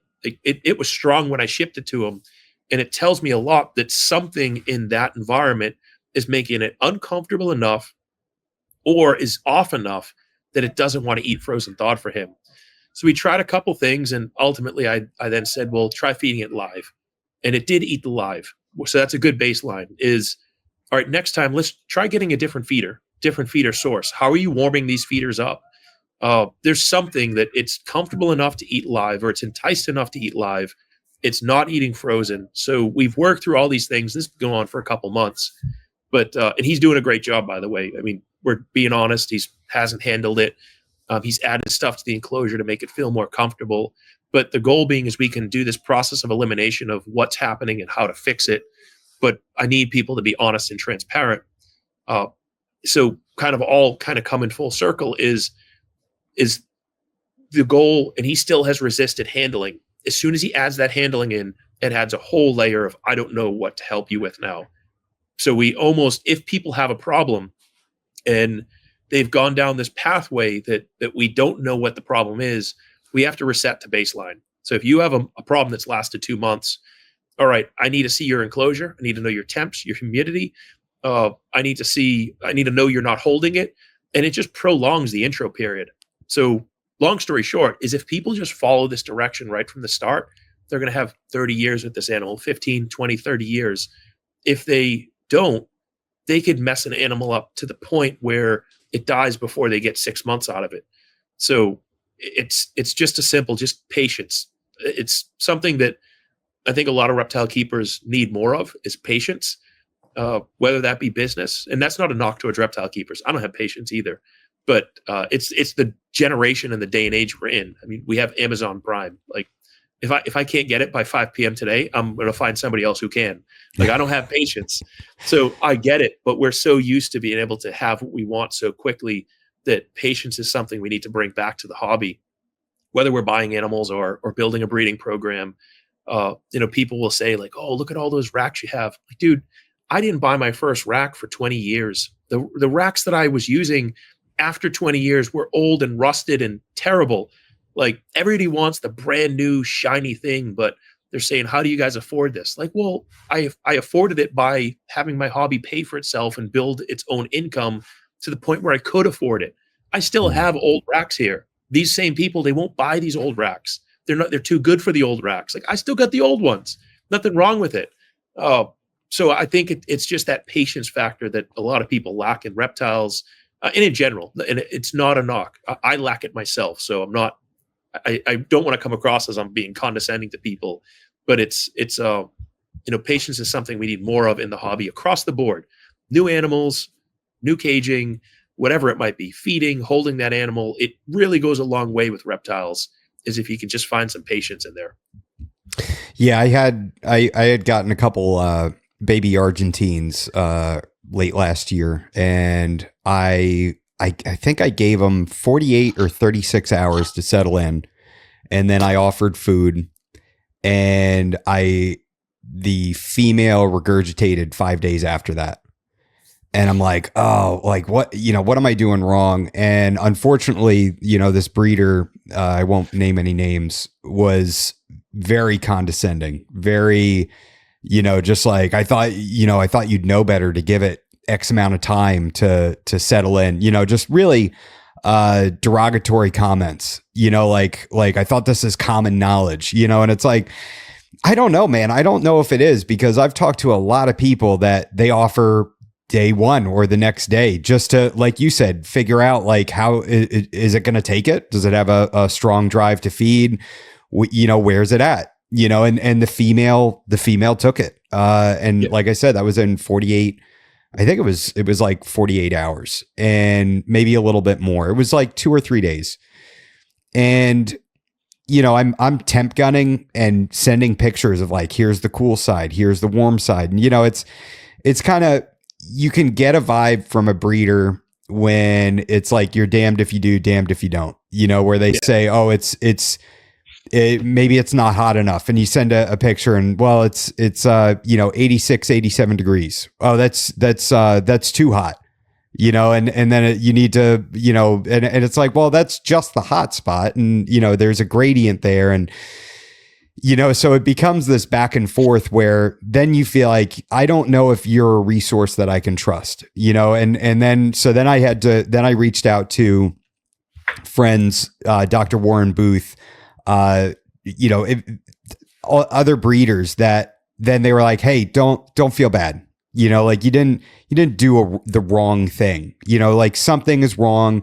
And then, they reached out to friends and got information, sending me pictures of pages out of books and really actually helping me and saying, you know what, Argentine boas, they're not a BI. They're not an imperator. You need to give them a little bit more time to digest, maybe stretch it out to every 10 or 14 days. But now that she's regurgitated, give her 3 or 4 weeks, and really being helpful and helping me dial in what I'm doing instead of kind of like being like, dude, I thought you would know this, like you told me you have X, Y, and Z. I thought you would know better, Come on, Adam, you should know better. Yeah. I'm an idiot. No, it's common in boas and it's common in a lot of stuff, but I feel like boas, they do have a a semi-sensitive stomach. So if I do feed like day one off the rip, it's usually something small. And I've had that happen. I mean, I still have stuff that I feed and I'm like, oh man, that's way too big, and hope it doesn't regurgitate. And it does. It's stuff you can deal with. But the problem comes in if you have repeated regurgitations. Yeah. That's when there's a problem. Or I just had an issue, and I'm not going to name the person, is they actually took, I wish I should, because they took care of it like a true pro. But I just for sake of names, is I got a very kind of unique boa from them. Got a few of them, and I was having problems with this one animal. As soon as it came in, I sent them an email and I said, hey, this thing is looking like, did this thing ever eat? It looks tiny, significantly. I got 4 of them in, and this one looks significantly smaller than the others. Usually when I purchase something, my transaction's over. If I have any issues, it's my issue. I will never or rarely call the breeder and say, hey, that animal you sold me, this is happening. But that's because if I can't figure it out, that person usually can't either. We're probably there. But I will rarely kind of call them for help after. It's even if the animal doesn't thrive, that's my problem. It's something I did wrong. But in this case, I'm like, something isn't right. So I did want to document it right from the start. Open these up. Hey, beautiful snakes. But this one looks like, did this ever eat? I'm about to feed them. What did they eat? How often were they eating? Because this one looks, it was like half the size of the other ones. The other ones are doing great. And I kind of documented. I said, hey, yeah, that did eat. I fed it something small. A couple days later, it regurgitated. I fed it something even tinier. I waited a few weeks, fed it something even tinier. It regurgitated, and we just got into this cycle of regurgitation. Like something wasn't right. I ended up contacting them about 4 months later, saying, "Hey, just let you know, do you have another female? I'd like to buy it. That animal just didn't thrive. It never thrived." And they just said, "Yes, I do. Come pick it up here. No charge." Like they took care of it like a total pro. And it wasn't an inexpensive animal. I think it was like a $1,500 animal, and they took care of it, no charge. But I believe that is because I documented right from the start, and I wasn't bugging the heck out of them. Like, hey, regurgitated again. Contacted them once, let them know that it was skinny. It something just didn't look right. But then I did contact them again, and I said, hey, this animal, it didn't make it. I showed them pictures of the other ones. They all thrived. They're all doing great. But took care of it like a total pro, and I appreciate the heck out of that. I ended up buying a whole bunch more stuff from him which is probably smart on his part. I ended up buying a whole bunch more stuff when I grabbed that free one, but or the replacement one. And again, I couldn't be happier. But a lot of people, I haven't contacted them for issues, but a lot of people will just blow you off. That's your fault. You did something wrong. They're trying to blame you. Yeah. And like, whether it's your fault or not, well, let's try to fix it. Like, hey, it could have been your fault. Well, let's try to figure out what happened. Was it your fault? Yeah, and that's exactly it. I was going for guidance. I wasn't going for send me another animal. I wasn't going for refund my money. It was already an incredible deal I had gotten on the pair. So it's too bad that he went in that direction immediately. And now I'm probably never going to talk to this guy again, because it got to the point where I'm just like, you know what? I don't want to deal with you. I don't want to deal with you ever again. And I'm not going to recommend you, I'm not going to put you on blast and say, mention your name or anything like that. But it's like, I came asking for help. What am I doing wrong? And you're going to tell me that even though everything's within the parameters, you're not offering any assistance. It's something is wrong. I don't know what you're doing, but something's wrong. Sorry about your luck. It's too bad you don't know how to keep a snake, basically. Yeah. And yeah, it wasn't helpful, but thankfully I have other friends that were able to kind of help me suss it out, and that, my first Argentine boa is an adult. So she's not an adult. I think she was 2.5 when I got her, but she's 6 foot long. So she's well established, so getting the babies and they weren't, they were only a few months old when I got them. So Yeah, it was. And sure enough, I stretched it out, fed every 10 to 14 days. And now they're just putting on tons of size to where, I mean, it's wild. A large mouse, it doesn't look like they ate anything. When I open up their drawer, they come flying out looking for food, so it's such a huge difference from that beginning there, and I'm happy it's where it's at. And I know we talked about this before recording. So you don't keep Argentines now, but you have kept them. So what kind of made you not keep Argentines anymore? So I like Argentines, but they get really large. So as I mentioned with the growth, those are one that do get quite big, and I I only have so much space. So it talks where we discussed too is, do I expand to a warehouse? Like, what do I do next? How do I expand while still maintaining the same level? We have a big snowstorm tomorrow. I told my guys, like, no, I just call off. I got to do it myself. So expanding to a warehouse brings in all those problems. And for the Argentines, I just decided I went Peruvian BCC. I At the time that I did all this, I mean, nobody cared about the stuff. It was even Argentines. You could get an Argentine at a show for $50, $100. Nobody cared about them. They were to everybody when morphs were going wild. And when I kind of got out of Argentines and Peruvians, I bought my base Peruvian BCCs for $100 with the vision cage. Like nobody cared. They were, it was just a different time. The past, I'd say 8 years, maybe since 2015, 9 years, 2015, you started to see a change where people started to care about locale stuff. Paperwork. What's the paperwork? What's the lineage? Like, honestly, I usually don't want lineage stuff if I can get something that doesn't have it, because lineage just means it's been line bred like crazy. And you're getting an animal that's 10, 15 generations of line breeding. So I always find it funny when someone's like, "Oh, I don't want unrelated." Like, no, dude, that thing's been related for like that thing's its grandmother is its great grandmother. Is like, no, you have a line bred animal. Lineage just means it's been line bred like crazy. It all came from these couple animals. So getting back to why I don't have them, it was mainly size. Is I had to pick which size I want to go into. I did think about getting the Argentines when it started to pick up, because I saw the prices were going in a certain direction. And as part of a business, I need to try to think, all right, where's the next move? What's going to take off next?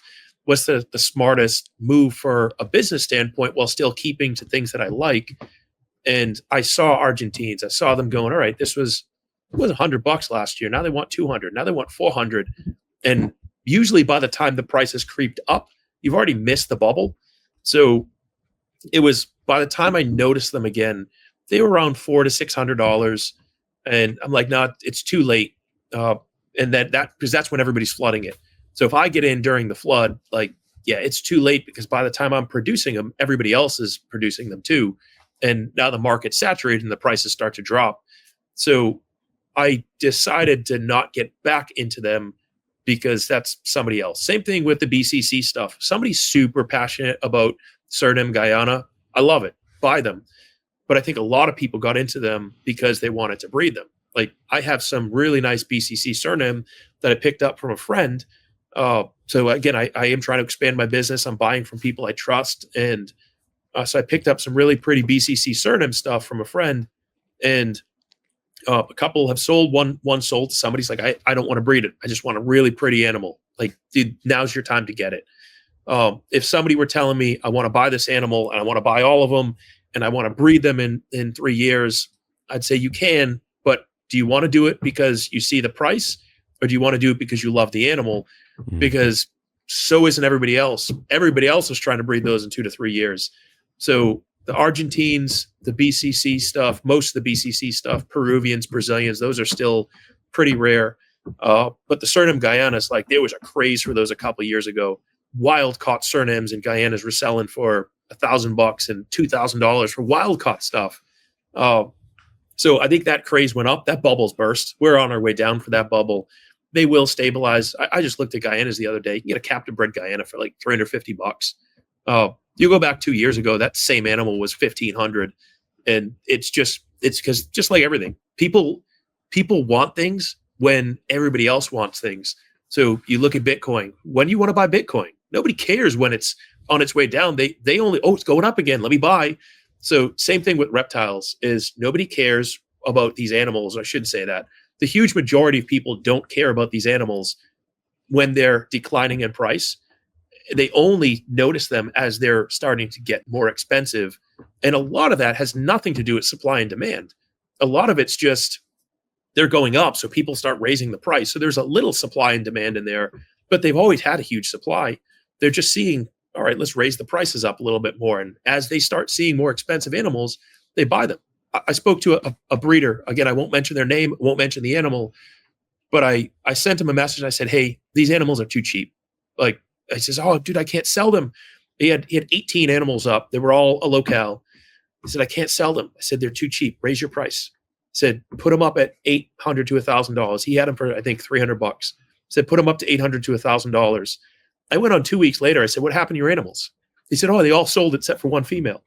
And I'm like, dude, it's a lot of it is if you think it's an inexpensive animal, reptiles are 100% perception. If everybody dropped their prices tomorrow, most people wouldn't want half the stuff they're buying. They're buying it because they're jumping on the train. I buy things because I like it. I don't care what it's about. I have a $30 corn snake over there and I have it. It's taking up space, but it's because I like it and I bought it. It has nothing to do with price. It has to do, and I have some stuff that I just paid $3,000 for because I bought it and I like it. I don't care where the market's going for some of these things. But I think too many people are getting into reptiles for the wrong reasons. They're following the price trends and they're following perception. Is people want stuff that's valuable. People want stuff that's expensive. Now that person those people who bought them for $800 or $1,000, whatever you posted it to, they didn't get ripped off because they're going to then set the new market trend. Look at Dumeral's boas. When people lost their mind when I raised Dumeral's boas prices to $800. Before I did that, so they were about $100 to $150. The year before that, I said, you know what? These things take up too much room. I like them. I'm keeping them because I like them. I'm breeding them because I like them. But they take up too much room, and they usually breed every other year for me. And if I'm going to make babies, I want to get at least $350 for them. Raised it to $350. They sold. People got mad at me. Oh, you're ripping people off. The next year, I was getting request after request, like literally 10, 20 requests a day for Dumeral's boas. I raised them to $800. They sold out within like 12 hours, and people lost their mind at me. Like the Dumeral's breeders, they were pissed. They were so angry that you're ripping people off. You're doing this. I could have bought that same animal last year for this price. And I'm like, hey, listen, I didn't twist anybody's arm to buy these. You don't need a Dumeral's boas. You need water, you need food, you need warmth, or if it's too hot, you need to cool down. Like that's what you need. You don't need a boa. You know what? Sell your boa for $100 and I'll sell mine for $800. But you know what they all did after they all yelled at me? They all raised their prices. Sure. And they got on. I'm not for ripping people off, but literally I said, hey, if I'm going to keep these animals and I'm going to deal with people buying them, I need more money for them, or I'm not going to breed them. I'll just keep them. And that's really the problem is I'm like, hey, if you don't want to pay this price, I just won't breed them. Like I'm going to have them. I'm going to keep them. I'm looking over there because they're over there, but I'm going to have them and I'm going to keep them, but I won't breed them. And then they're mad. Oh, you're just keeping them all to yourself. Like, dude, I can't win. Like, but I way digressed off your why I don't have Argentine subject, but I don't have them because I saw the demand going there. I wasn't super passionate about breeding them. They're a larger constrictor that I don't really have the space for. And I already saw people had a huge market share. So to me, I love them. They just weren't something that I saw. And I'm like, I need this. And there's some things I see and I need. There's some things I see and I don't need it, but it's a good business move. And for me, I like them. I could live without them. And I don't necessarily need to get into that because there's already going to be enough people in there. I don't need to jump into that arena. Same thing with certain morphs. I don't buy certain morphs because I just don't need to be in that market space. And they don't do anything for me. It's just, if I had one, I'd love it. But to me, it wasn't something I saw and I said, I need to have this animal. That's kind of how I buy my stuff is if I need to have it, I don't care where it is in price. But if I'm buying it as an investment or as a breeding, one, I need to enjoy it. But two, there needs to be a strong market stake. And by the time I noticed Argentines again, I already saw people getting a strong market stake, and I didn't want to try to keep up and play with that game. So there's your long answer to potentially a short answer question. So basically, when you look at an Argentine, it's a space thing. You're thinking like, okay, these guys are going to require a larger enclosure than a BI or a BCC. So it's just it just doesn't make sense for you, and it seems like there's not like a passion there either. I mean, for me, I love Argentines. I think they are the coolest boa. I love how different they are. If I show somebody that doesn't know snakes, they see that and they're like, what kind of boa is that? Like, that's wild looking, so like that's I like that. I keep things I'm passionate about. I don't keep anything and think I'm going to make money on this one day, and you do see that a lot in the hobby. It's a lot of people are buying animals that they see dollar signs, and they're looking at it more from an investment perspective. And so I tried very early on to, aside from my ball pythons, because I bought a spot nose clown because I thought it looked cool. And then I bought something to pair to her to potentially have 1 in 32 odds of making a Pompeii. And, I regret that. I regret that decision. But so I think that they're super cool. I like the Dumerals as well because they are sort of they're not as common as they were. And what's crazy is when I was a kid and first getting into snakes, they were like such a common pet snake. I mean, I had friends that had Dumerals boas. I ended up having one, and I ended up selling it to a girl. I couldn't get mine to eat. And it seemed like a common thing on like the Facebook groups for Dumeral boas. What is that? Is that a thing? Was it something I was doing wrong? Do they go off feed? It was during the winter where the temperature's too low, and could you kind of give me your theory on that? Yeah. So the first thing you mentioned was the Argentine. So anytime I get a new species in, I always buy, if I can, a 3.3. So from the space issue, if I got Argentines, I'd need 6 of them. I'd need at least 2 males and 2 females. I could manage with, I could manage with 2 males and 2 females, but I would ideally get 3 males, 3 females. And that's mainly because, let's say I just have 1 and 1, 3 years down the line, my male dies. Well, I can't do anything with this now from a breeding perspective. And I do like Argentines. And I've had them in the past. They just get really large, and I can't keep everything. So I like them. I can't keep everything, and I'm space limited. So if I doubled my facility size, yeah, I'd get some Argentines. But I have to be more strategic because I do have raise up animals, and I can only do so much focus on stuff. But in terms of the Dumerals, yeah, they do. They're actually they're really temperamental feeders as babies. And one challenge I have with the Dumerals is I always try to get them on frozen thawed immediately. But if I can't get them on frozen thawed mice, I'll get them on live mice, and I'll try to transition them to frozen thawed. One thing I have noticed about them, which is kind of strange, is I could have this powerhouse eating animal, but sometimes when I ship it all of a sudden gives the customer a hard time. And I think it's maybe they're very, as younger animals, they're hard to keep consistent. They do go as babies. If I never sell them, they'll eat and they'll constantly eat. But as soon as they change environment, they're very sensitive to that environmental shift. And I keep mine warmer than most people. So my Dumerals, my adults and my babies, they're around 92, 93 degrees on the warm side. Oh, wow. cool end is, I keep all my snakes like this, except for maybe some Brazilian rainbow boas and some miscellaneous colubrids.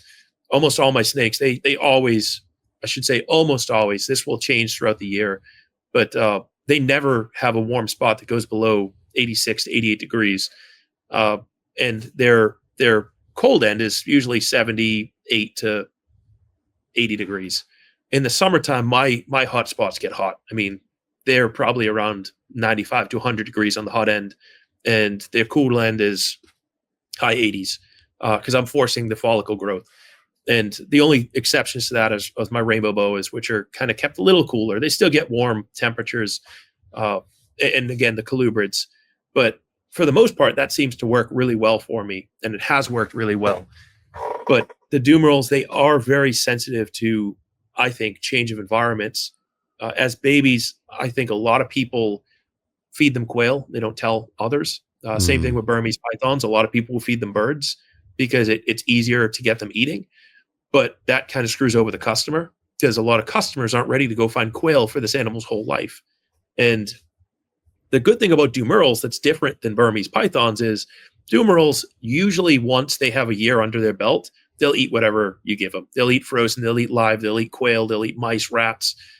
Burmese pythons, if I feed them frozen thawed chicks, they can get hooked on those things like they don't want anything other than bird.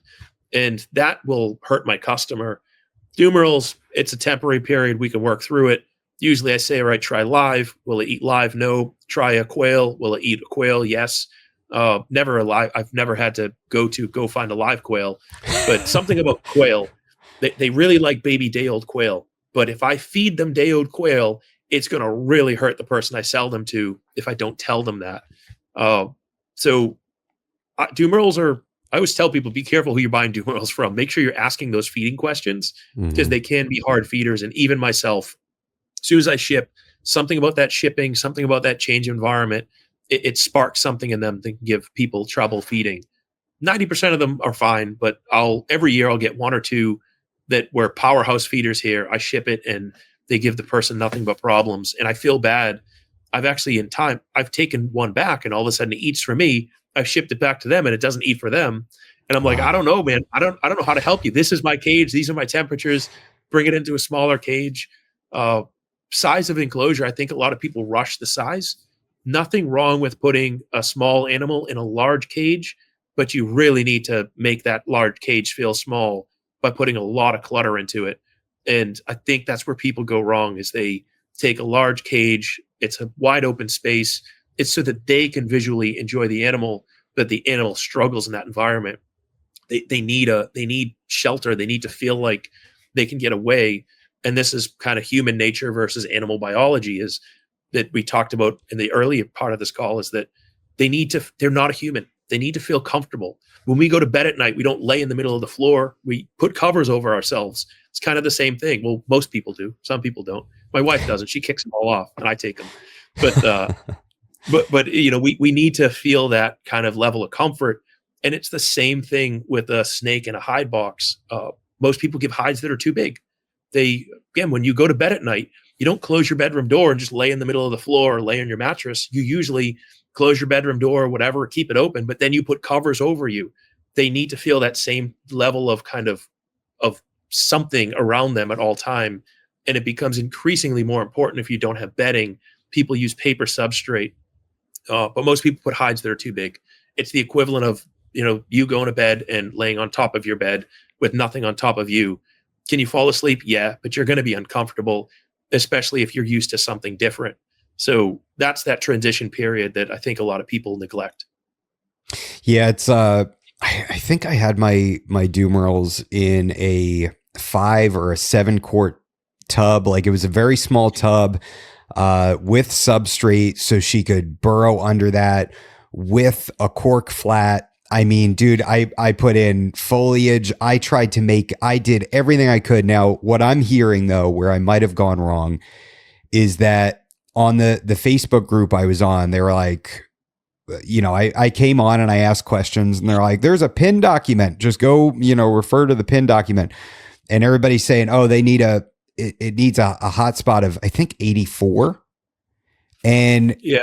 I feel like that, I felt like at the time I was like, that's just too cool, you know? And I don't know, like if I could go back, I probably would have jacked it up to like, I wish I would have hit you up. I probably would have jacked it up to Yeah. like 90 or something, you know, and I was just gonna say tried to make 90. it, yeah, try to make it feel warmer, 88, 90 degrees. Either way, it didn't feed for me. I sold it to a lady that's a zookeeper, and she knew exactly what she was getting. I told her the whole story. I showed her the weight, you know, of the animal and all that. And she knew what she was getting into, and she was like, yeah, I've had a male that did the exact same thing, and I think it'll be fine. So, you know, I made sure to be transparent on that.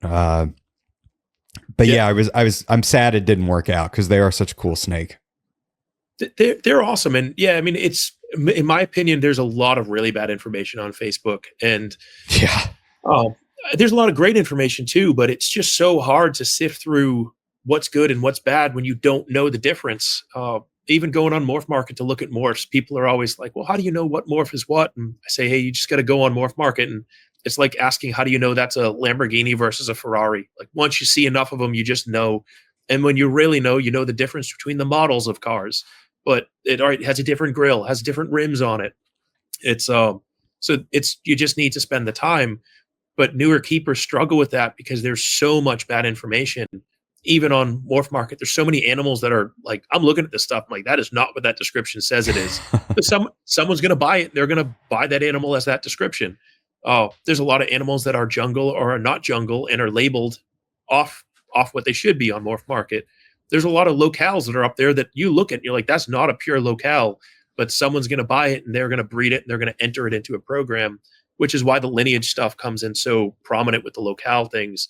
But Facebook in general, I think nothing wrong with admins. There are some really good admin.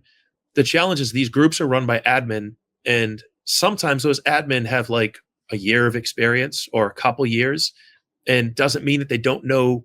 They don't know nothing. They probably know something, but people will take the advice of the admin because they think like, oh, you're a Facebook admin, you must know something. No, they just started the group and people joined.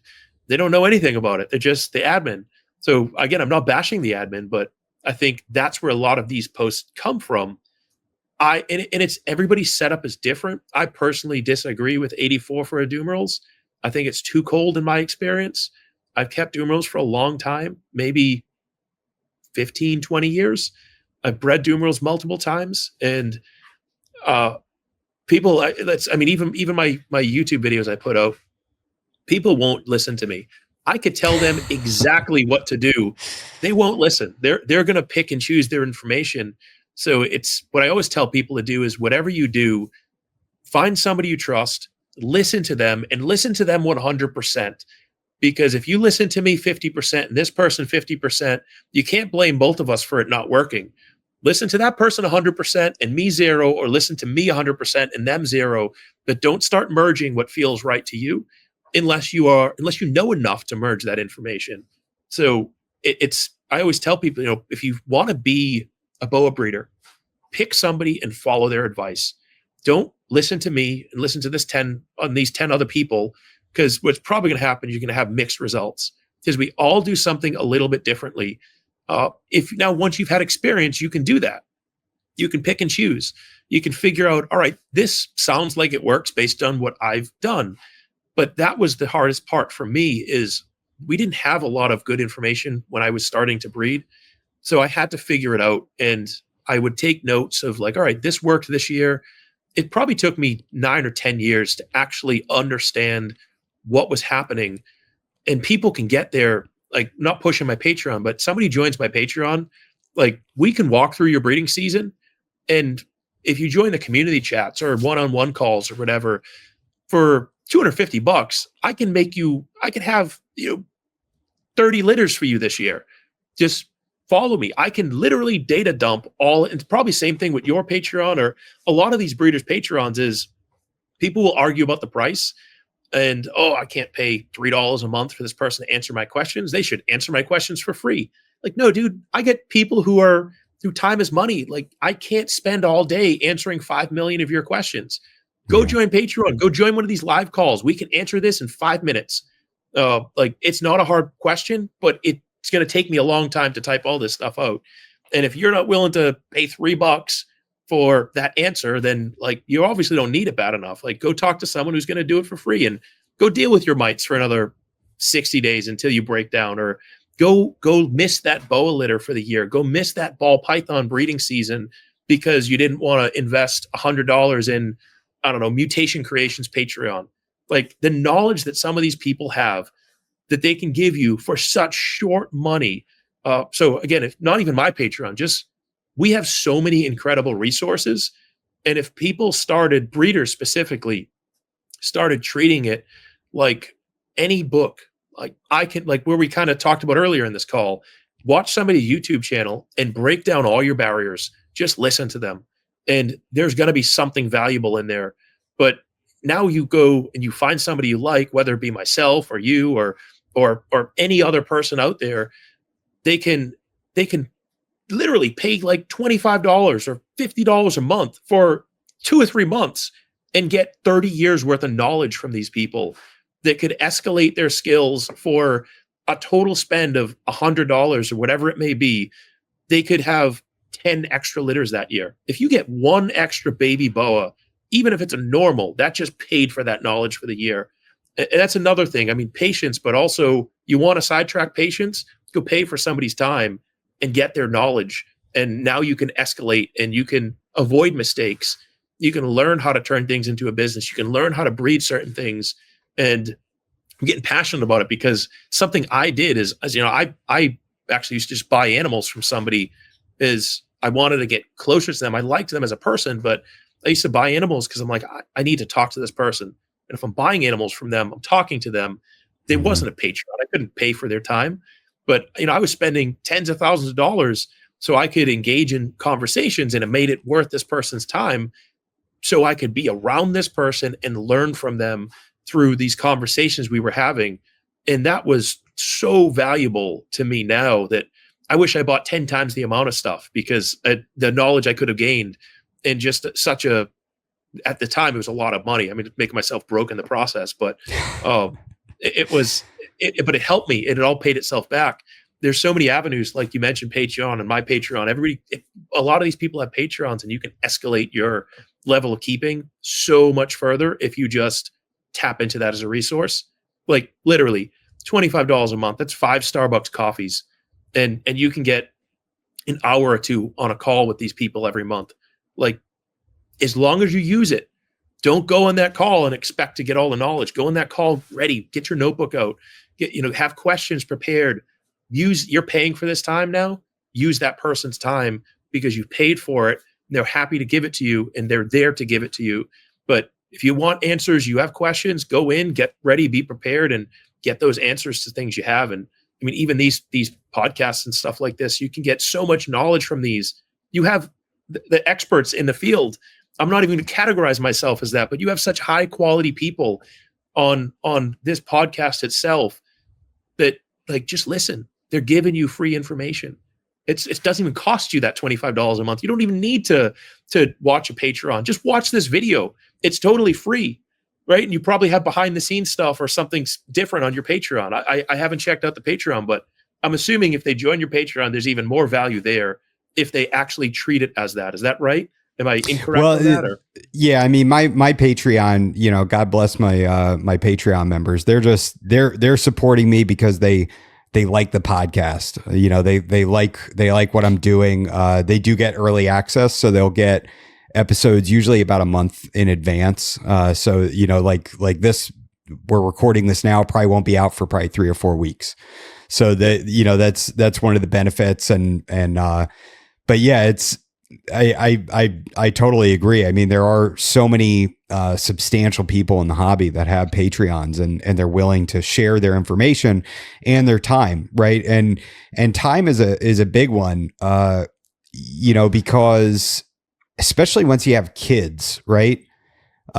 For me, that's one of the hardest things, is that I can work 50, 60, 70 hours a week and do the podcast and edit and put it together and and pay for all the software I need to do that, you know, and the hosting platform and all these things. And that's all fairly easy. The hard part is when I need to be present with my kids and with my wife, you know, and that is, I don't know. I don't know how you balance it. You know, I don't know how you do it. I can see, I mean, do you mind if I ask how many snakes you have? Do you even have a remote idea? Do you know how many tubs you have? I probably have about 300 to 400. And then when babies come, my max is probably about 600 to 700 maximum.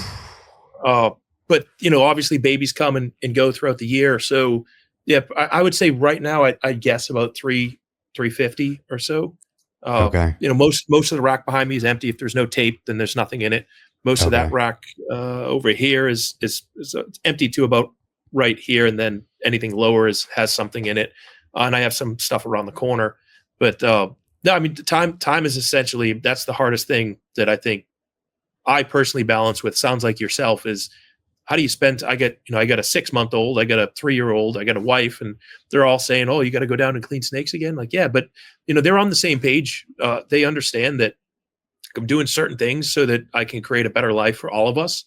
And there's sacrifices I need to make, but it's also in my nature is I need to be moving. I just can't sit there. And it's I need to constantly progress, and I'm doing it to be successful for my family. It's I could care less about me. I'm doing all of this for them, and I assume the same for you. And you know, there's enjoyment you get out of this as well, or you wouldn't be doing it.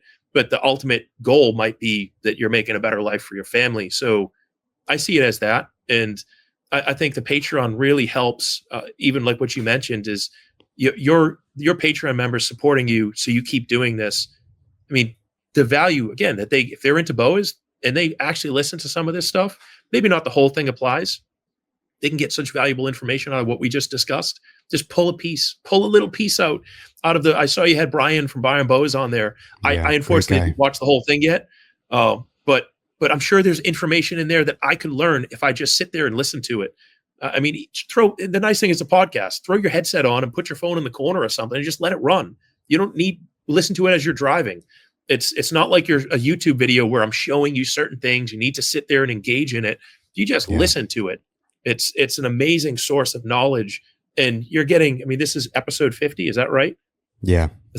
All right? I mean, you got 50 episodes. Like, there is probably incredible knowledge, and your Patreon members are paying for that knowledge to get it, to have you continue doing this, because it's your time and it's your effort. And as you mentioned, you have a family. And in an ideal situation, you could spend 1 million hours a week with them and doing nothing else. But hey, we're in the real world, and we need to be successful. We need to be there to support our family. And that's, I think, what keeps me motivated to do this is no one's going to do it for me. One of my very early managers, when I first started my career in my early 20s, said, nobody cares about you unless you make them care about you. Nobody's going to do it for you. So unless you actually get out there and do it, nobody cares. You have to and you know what? If they don't care, make them care. Like, keep calling them, keep getting in front of them, make them notice you, because nobody notices you unless you make them notice you. So I think it's consistency. And even my Instagram post is getting a little preachy now, so I need to change up the topics. But the January, February is very focused on success and motivation. I feel like so many people in this hobby and just in the world in general can be in just way more than they are. They just need that little motivation to keep going. Me personally, I don't know. That's the stuff I'm into, is motivational stuff. My brain, I'm never sitting there. I should say I'm rarely sitting there watching like stupid memes. If it's a meme or like some type of reel, it's always about business, success, motivation, sales, anything that is going to progress me as a person. Something just popped in my mind. I'm not going to say it, but I will rarely just watch like brainless, just kind of numbing information. You kind of have to say it now. No. I, I can't. I can't. One of my guys will. I just thought like because he'll probably tell me, oh yeah, what about that one you sent me last week and the ones you always send to me? Because there's like one exception. I can tell you that's for your Patreon people. You're gonna edit that piece out. But no, it's always focused on sales, motivation, business growth, personal growth. That's what I follow. That's what I'm into. And I'll obviously boa people and different reptile keepers and even ball python keepers. I still follow and I still keep up with ball pythons. I have no desire to keep them. I don't bash them, but I like them. And I'm a reptile keeper. I'm a reptile person, and I like all different reptiles. I'll never dismiss one. They may not be for me to keep. It's just not my thing. But I like all reptiles. I think they're super cool. So I think if people have so much more than they can give, they just need that little push to let them know they can do it. Yeah, I mean, it's funny. My sister-in-law is a therapist, and I reached out to her and I said, because she's big on rest and rejuvenation and like and kind of viewing that as something that is necessary for being successful. Right. And I'm at a period right now where the last 4 or 5 weeks, it's been a lot of hours at work and all that. And I hit her up and I'm like, all right, tell me how much time do I need to devote to rest a day?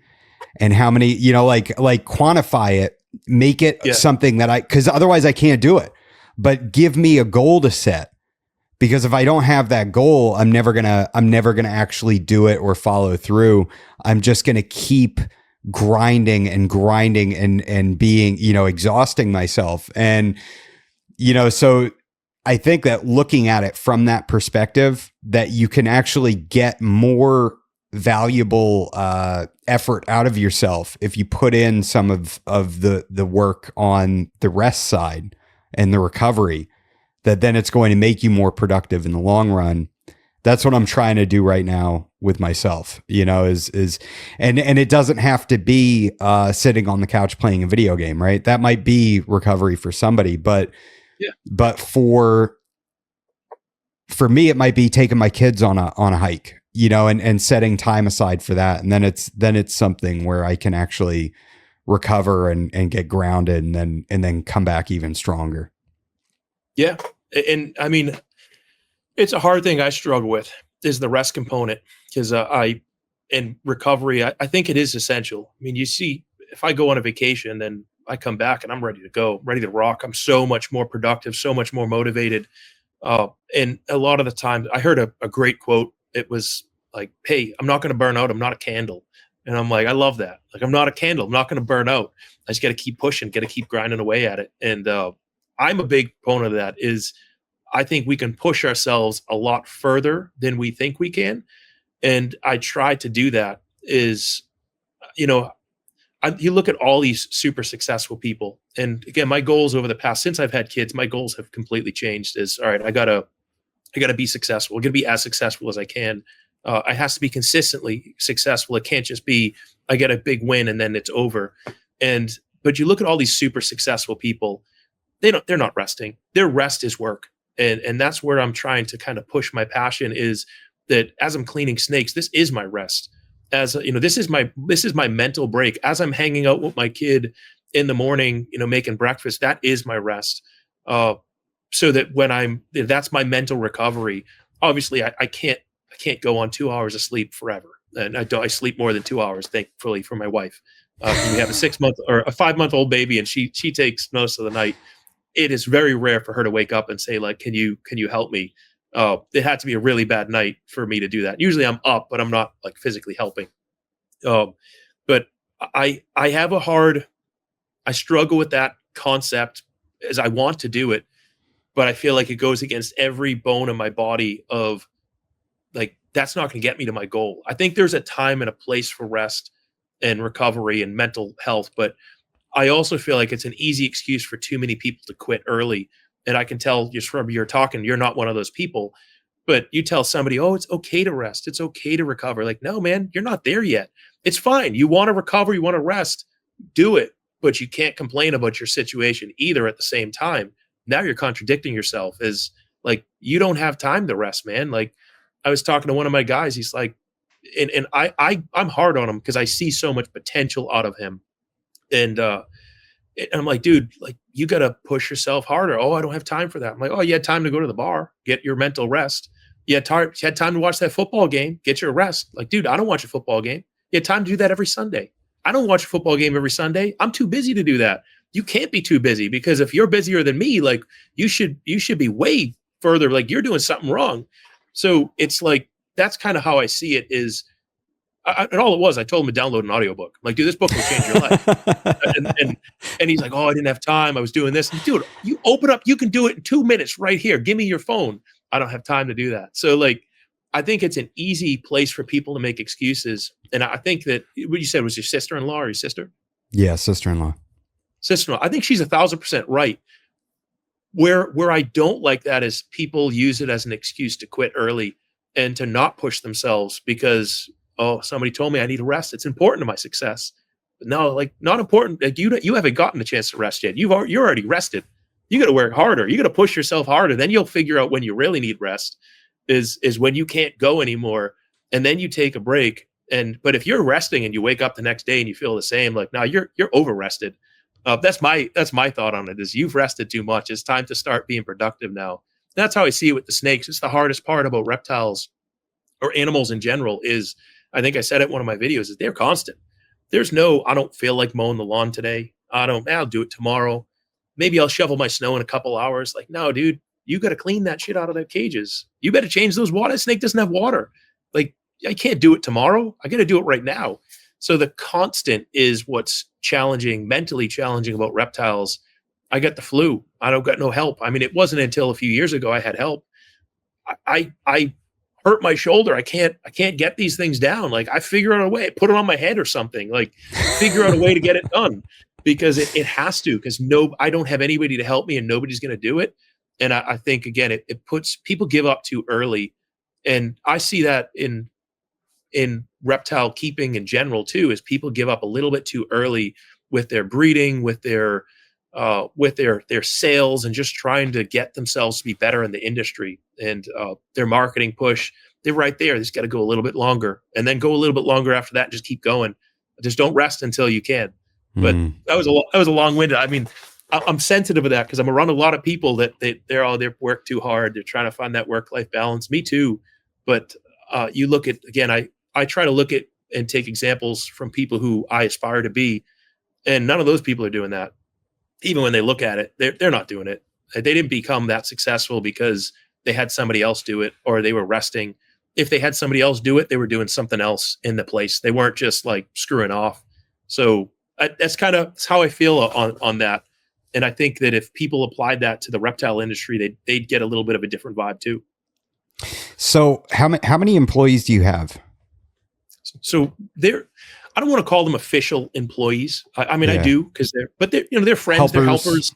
Yeah. Yeah. I get 5 that kind of rotate through, and I have them on a pretty decent schedule where one guy, he basically, I see my lights just cut off too. It means the battery's dead, or my outlet just popped. But I got one guy who does the babies, and then and that's pretty much his section, babies. And then I have 4, and they'll either rotate between each side, and adults versus juveniles and raise ups, and they're good people, and I have them here because I think they're good people, and I see a lot of potential out of them as well.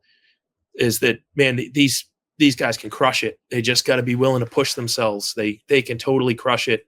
I want to help them, and they're here because at least I hope that they want to learn. They see some stuff that I'm doing, and I hope that even a year from now, if they go off on their own, they can think back and they're learning something while they're here, whether it's something they want to do or not do. But I have 5, and again, I'm in a situation right now where I have none, so I'm cleaning them all myself. So it's and one of them. I had 3 consistently, and they would rotate through. Then I pulled on 2 more because I wanted to make sure they weren't getting burnt out. As they have their own collections, they have their own lives, they have their own families, and I needed to make sure they didn't get burnt out. But but I want them to push themselves more, not because I want to, but because I see that they can do more and they can be just so successful in anything they do, whether it be reptiles or want to start a shop or whatever it might be. I think they're really good people and they're smart people. They're all, everybody is. I mean, they're all unique in your own way. And they just need to figure out what works for them. Even members of my Patreon, I said, listen, you guys may not see it, but I could find a pitch that sets you apart from everybody else just by talking to you guys in 5 minutes. But you need to believe that. If you don't believe that, nobody's going to believe in it either. And it's true. We're not making up a lie. It's like legitimately, everybody has something unique and special about them. I think a lot of people just try to copy, and that just puts them into the mix, and they don't stand out. They don't separate from each other. And you realize my camera's going to die soon too. Oh, geez. So we probably got about 10 minutes and my camera's going to cut out. Oh no. All right. So how do you ensure ethical keeping at such a large scale? So that's, I think, something I struggle with always, because ethics are somewhat subjective. They're not always subjective. And there's ethics, there's things that are ethical, but then there's cultural ethics and stuff. I just feel like everything needs to be clean. They all need to be healthy animals. So from a keeping perspective I can't keep, like we just mentioned, I can't keep an animal sitting in crap for a week. I can't keep an animal without water. So their environment has to be clean, has to be comfortable for them, and has to hit their requirements. Then in terms of ethical breeding, I need to make sure that I'm always breeding for high quality animals, things that are not going to have genetic defects to it. And that's what I'm passing on to the customers. And then for the customer experience, I need to treat them like I would want to be treated. And I try to exceed that level too, if I can. But I never sell sick animals. I stand behind my stuff. And I mean, that's all I can do is from an ethical standpoint is do my best within, never screw anybody over. I don't have any bad reviews because I've never done that to anybody. And I've been screwed over a bunch of times, but I've never screwed over anybody. And I just try to make sure from an animal perspective, things are to the best ability that I can. They're hitting their requirements. They're healthy animals, and I'm not doing anything that's going to put their lives at risk because of my own financial gain or my own selfish purposes. But does that include like making sure that the animal is going to somebody that can provide adequate care?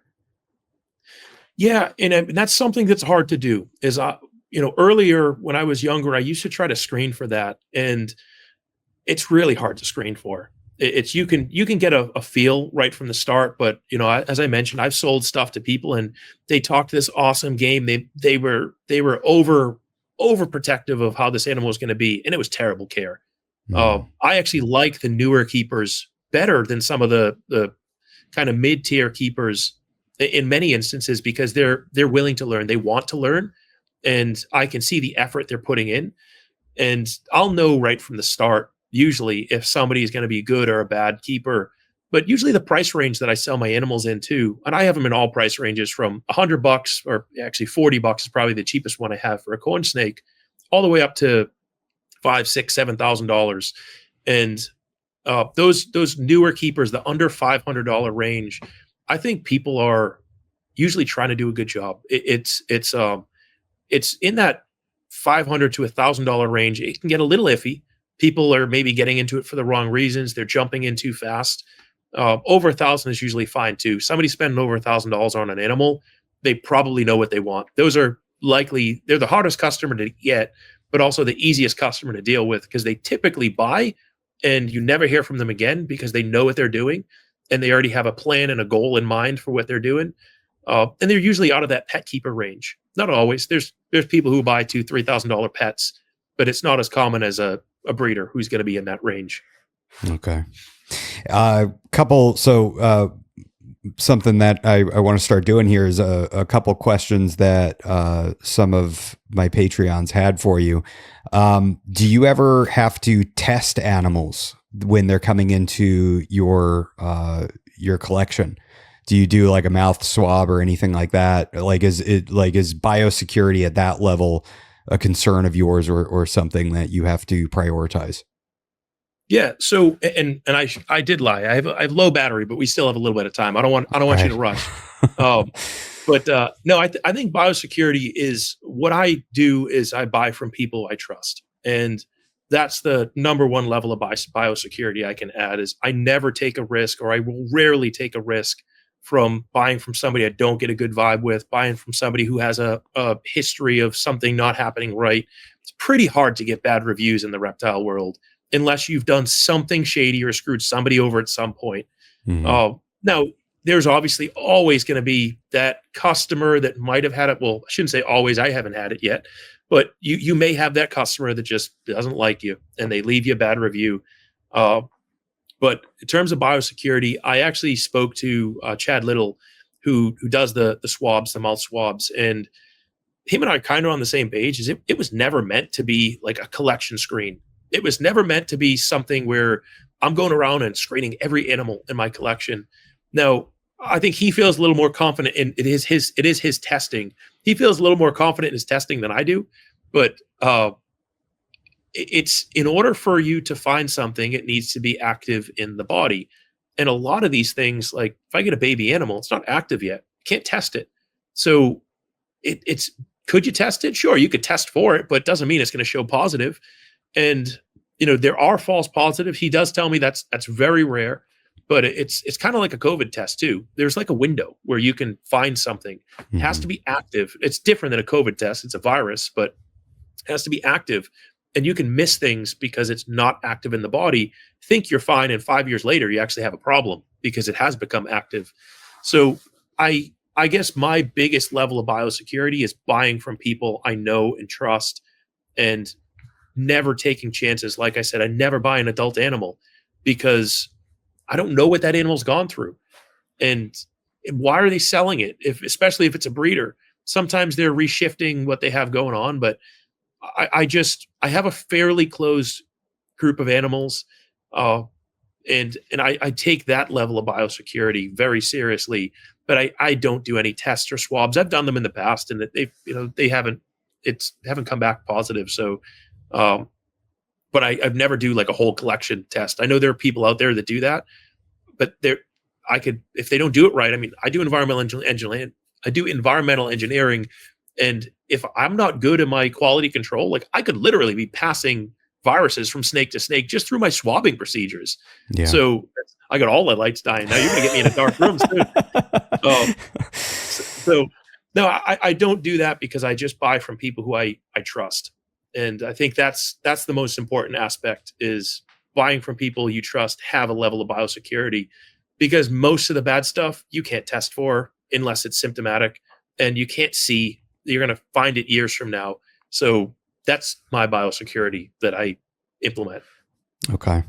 The black milks, I'm a big fan of black milks. You got some weird looking black milks too. Their patterns are bananas when they come out. Uh, what do you do as far as temperature cycling them? How do you get those to trigger breeding? So I'm by definitely not a black milk snake breeding expert. I don't temperature cycle any of my colubrids. Really? They just happen to breed. Well, I guess I do. Like for right now, they don't have any heat on them, but the room's still 78 degrees. I do have them towards the other corner of my room. They're kind of around the corner here. So the wall is uninsulated. So their rack's probably about 78, or excuse me, 73 degrees. Okay. Then in the summertime or come spring, I might cycle them on. I may start to hibernate them. I actually have a Mexican, or sorry, gray banded king snake in my wine fridge upstairs that I may start to. My wife's like, "What are you doing?" So that is a rare exception. I bought an adult animal because it was a specific locale, and I couldn't find this locale, and I finally saw it. I'm like, "Oh, I don't want to buy that adult, but I'm gonna buy that adult." And guy's like, "Oh, it's in hibernation right now. If you take it out, you're gonna kill it." So I'm like, "Shit, what do I do with this?" I put it in my wine fridge. My wife's not very happy about it, but it's What's still the there, temperature in the fridge? 50 degrees. Wow. That's pretty So wild.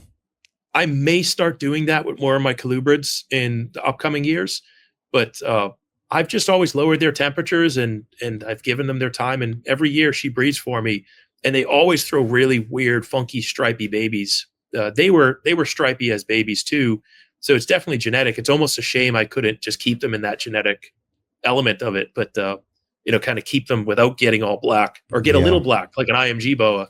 But they're super cool. So I'm actually keeping a lot of those babies back because I want to breed more black milks. And I only bought a pair when I had it. I couldn't buy more than that. So I think they're cool snakes, and they fill a void in what I breed, and I just like them. So, but I don't do much for temperature. Even my corn snakes and stuff. A lot of people will drop their temperatures. This is actually the first year I've dropped their temperatures. I just keep them in a part of my room where it's a little bit cooler, but I usually don't temperature cycle them. They're like so easy to breed. You take two corn snakes, throw them together, and they're gonna breed, and then they'll double clutch for you. They're just like the easiest thing ever. They're very different, in my opinion, than boas and Burmese pythons and most of the stuff that we're breeding that you actually have to temperature cycle. Will it improve their success? I think so, and that's why I'm doing it. But I'm already very successful breeding them, so trying something a little different. Next year, I might try something a little different too by hibernating them a little bit. Yeah, the black milks are so cool because they're coming from those Costa Rican, cloud forests up in the mountains. I think they're found between what 4,000 and 7,000 feet elevation. So they're just such a. I like snakes that are different. I love diamond pythons because they can go down to such low temperatures.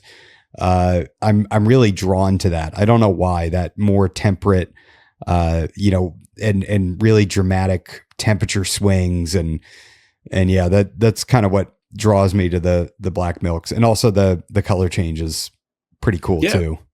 They get really large. So what I liked about them is they have this color change and they get very big for a milk snake.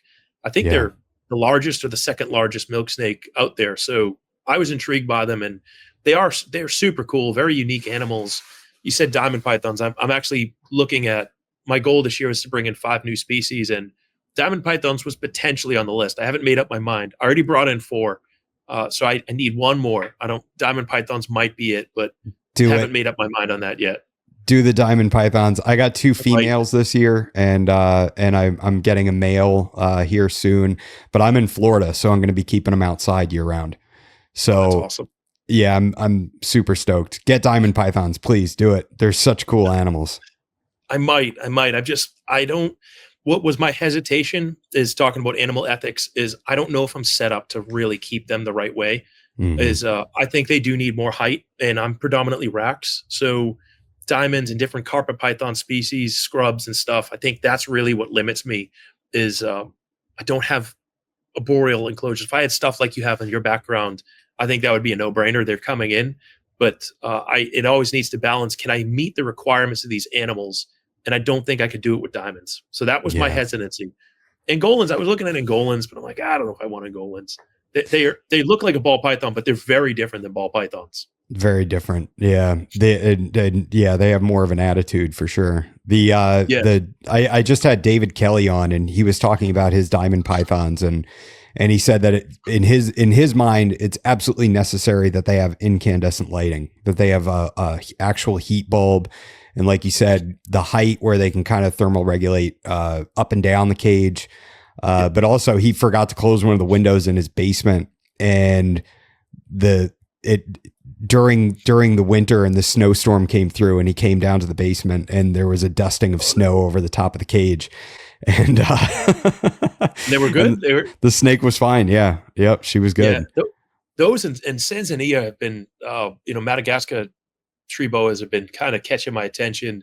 They always have. The challenge with those is that I feel like they're one of those snakes that everybody wants, everybody is looking to find, but nobody ever buys. And that's my hesitancy. I've been looking at them. It's a very small community, and surprisingly, most of them, they are tree boas, but most of them live predominantly on the ground. So those might be a potential, but I haven't made my mind up on those yet either. Yeah. Do you food cycle your boas? Do you give them periods of time where they don't feed? Not really. I've tried it, and I have had really no success or insuccess. I do kind of stretch their feeding out as they grow, because they just take larger prey items, but it's rare. Right now, I guess technically, yes, I do. I'm not feeding my adults as much, but that's because they're breeding, and I don't want to interrupt that cycle. Sure. So I guess you could say I indirectly food cycle, but I mean, every 3 to 4 weeks, I go through and I look at which adults are not breeding and I feed them. Okay. And even my pregnant females, if they're looking good, I'll give them something a little smaller, but they still eat. So I don't necessarily food cycle them. I do food cycle the breeders as we get kind of ramping into breeding season. I feed them very, very heavily, and I want that fall. I want those follicles to grow. So I shouldn't say I don't. Yes, I do. It's kind of I food cycle, I temperature cycle, I change heat, food, temperature, humidity, and lights.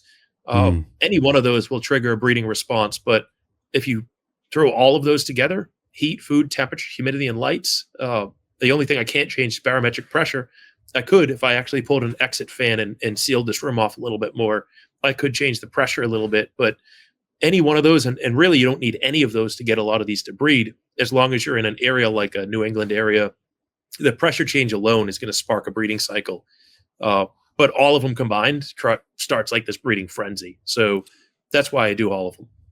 So end of summer, beginning of fall, is that when you're ramping the feeding up right before, or is it during the summer? How does that work?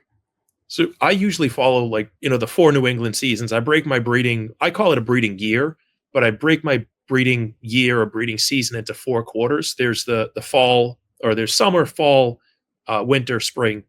And summer, it's hot and food is abundant. Hot, humid, lights are on. I'm feeding like crazy. That's when the follicles are developing. Fall, light cycles start to drop, temperatures start to drop, humidity's dropping, food is dropping, everything's dropping. Winter, it's dry in here right now. It's probably as cool as it's going to be. It's the lights are on timers, so it's not a lot of light. The food isn't as abundant, so everything's kind of dropped. Spring, I start ramping things up. Food will increase, heat will increase, humidity will increase, lights will increase, temperatures increase. All of that ramps up, and that's my full season. Now, things will still breed at different times. For instance, my Burmese pythons, they usually breed midwinter. So I see my male in the corner of my eye. He's like roaming his cage like crazy. He wants to breed. Rainbow boas, they usually breed towards the end of this cycle, almost towards the spring. Calubras towards the spring. BCC stuff towards the spring. So I almost always have babies coming out throughout the year. It just depends on what species it is. Even Nicaraguan boas, those usually breed early. So almost towards the end of summer, if I don't get those paired end of summer, early fall, I might miss their follicle growth. And so now I look for certain things that when I see a snake doing something, whether it be a male or female, to me, that's a trigger. So like a male, if he's acting a certain way, that tells me that there's probably a female that needs to breed. Males will give the sign first. Then I look at my females. My female is acting a certain way. I start palpating. I say, all right, she is getting ready to breed, or she is ready to breed. And then once they've ovulated, or if I've missed them for the year, they act a completely different way again. So it's mainly just knowing what to look for. In my opinion, that's what breeding is just understanding what to look for so you can get those reproducible results. And that's what I try to do on my Patreon one-on-one calls. And it's hard to do on YouTube videos because there's just so much information and it's collective specific. But in my Patreon calls, we have community chats and we have one-on-one calls with people. And I tell them, take me around your room, and instantly I can say, like, that's a female, check her, she has follicles, put a male in with her, because I'm looking at certain things. Or I'll ask, like, where's your heat in the cage? What's your humidity at?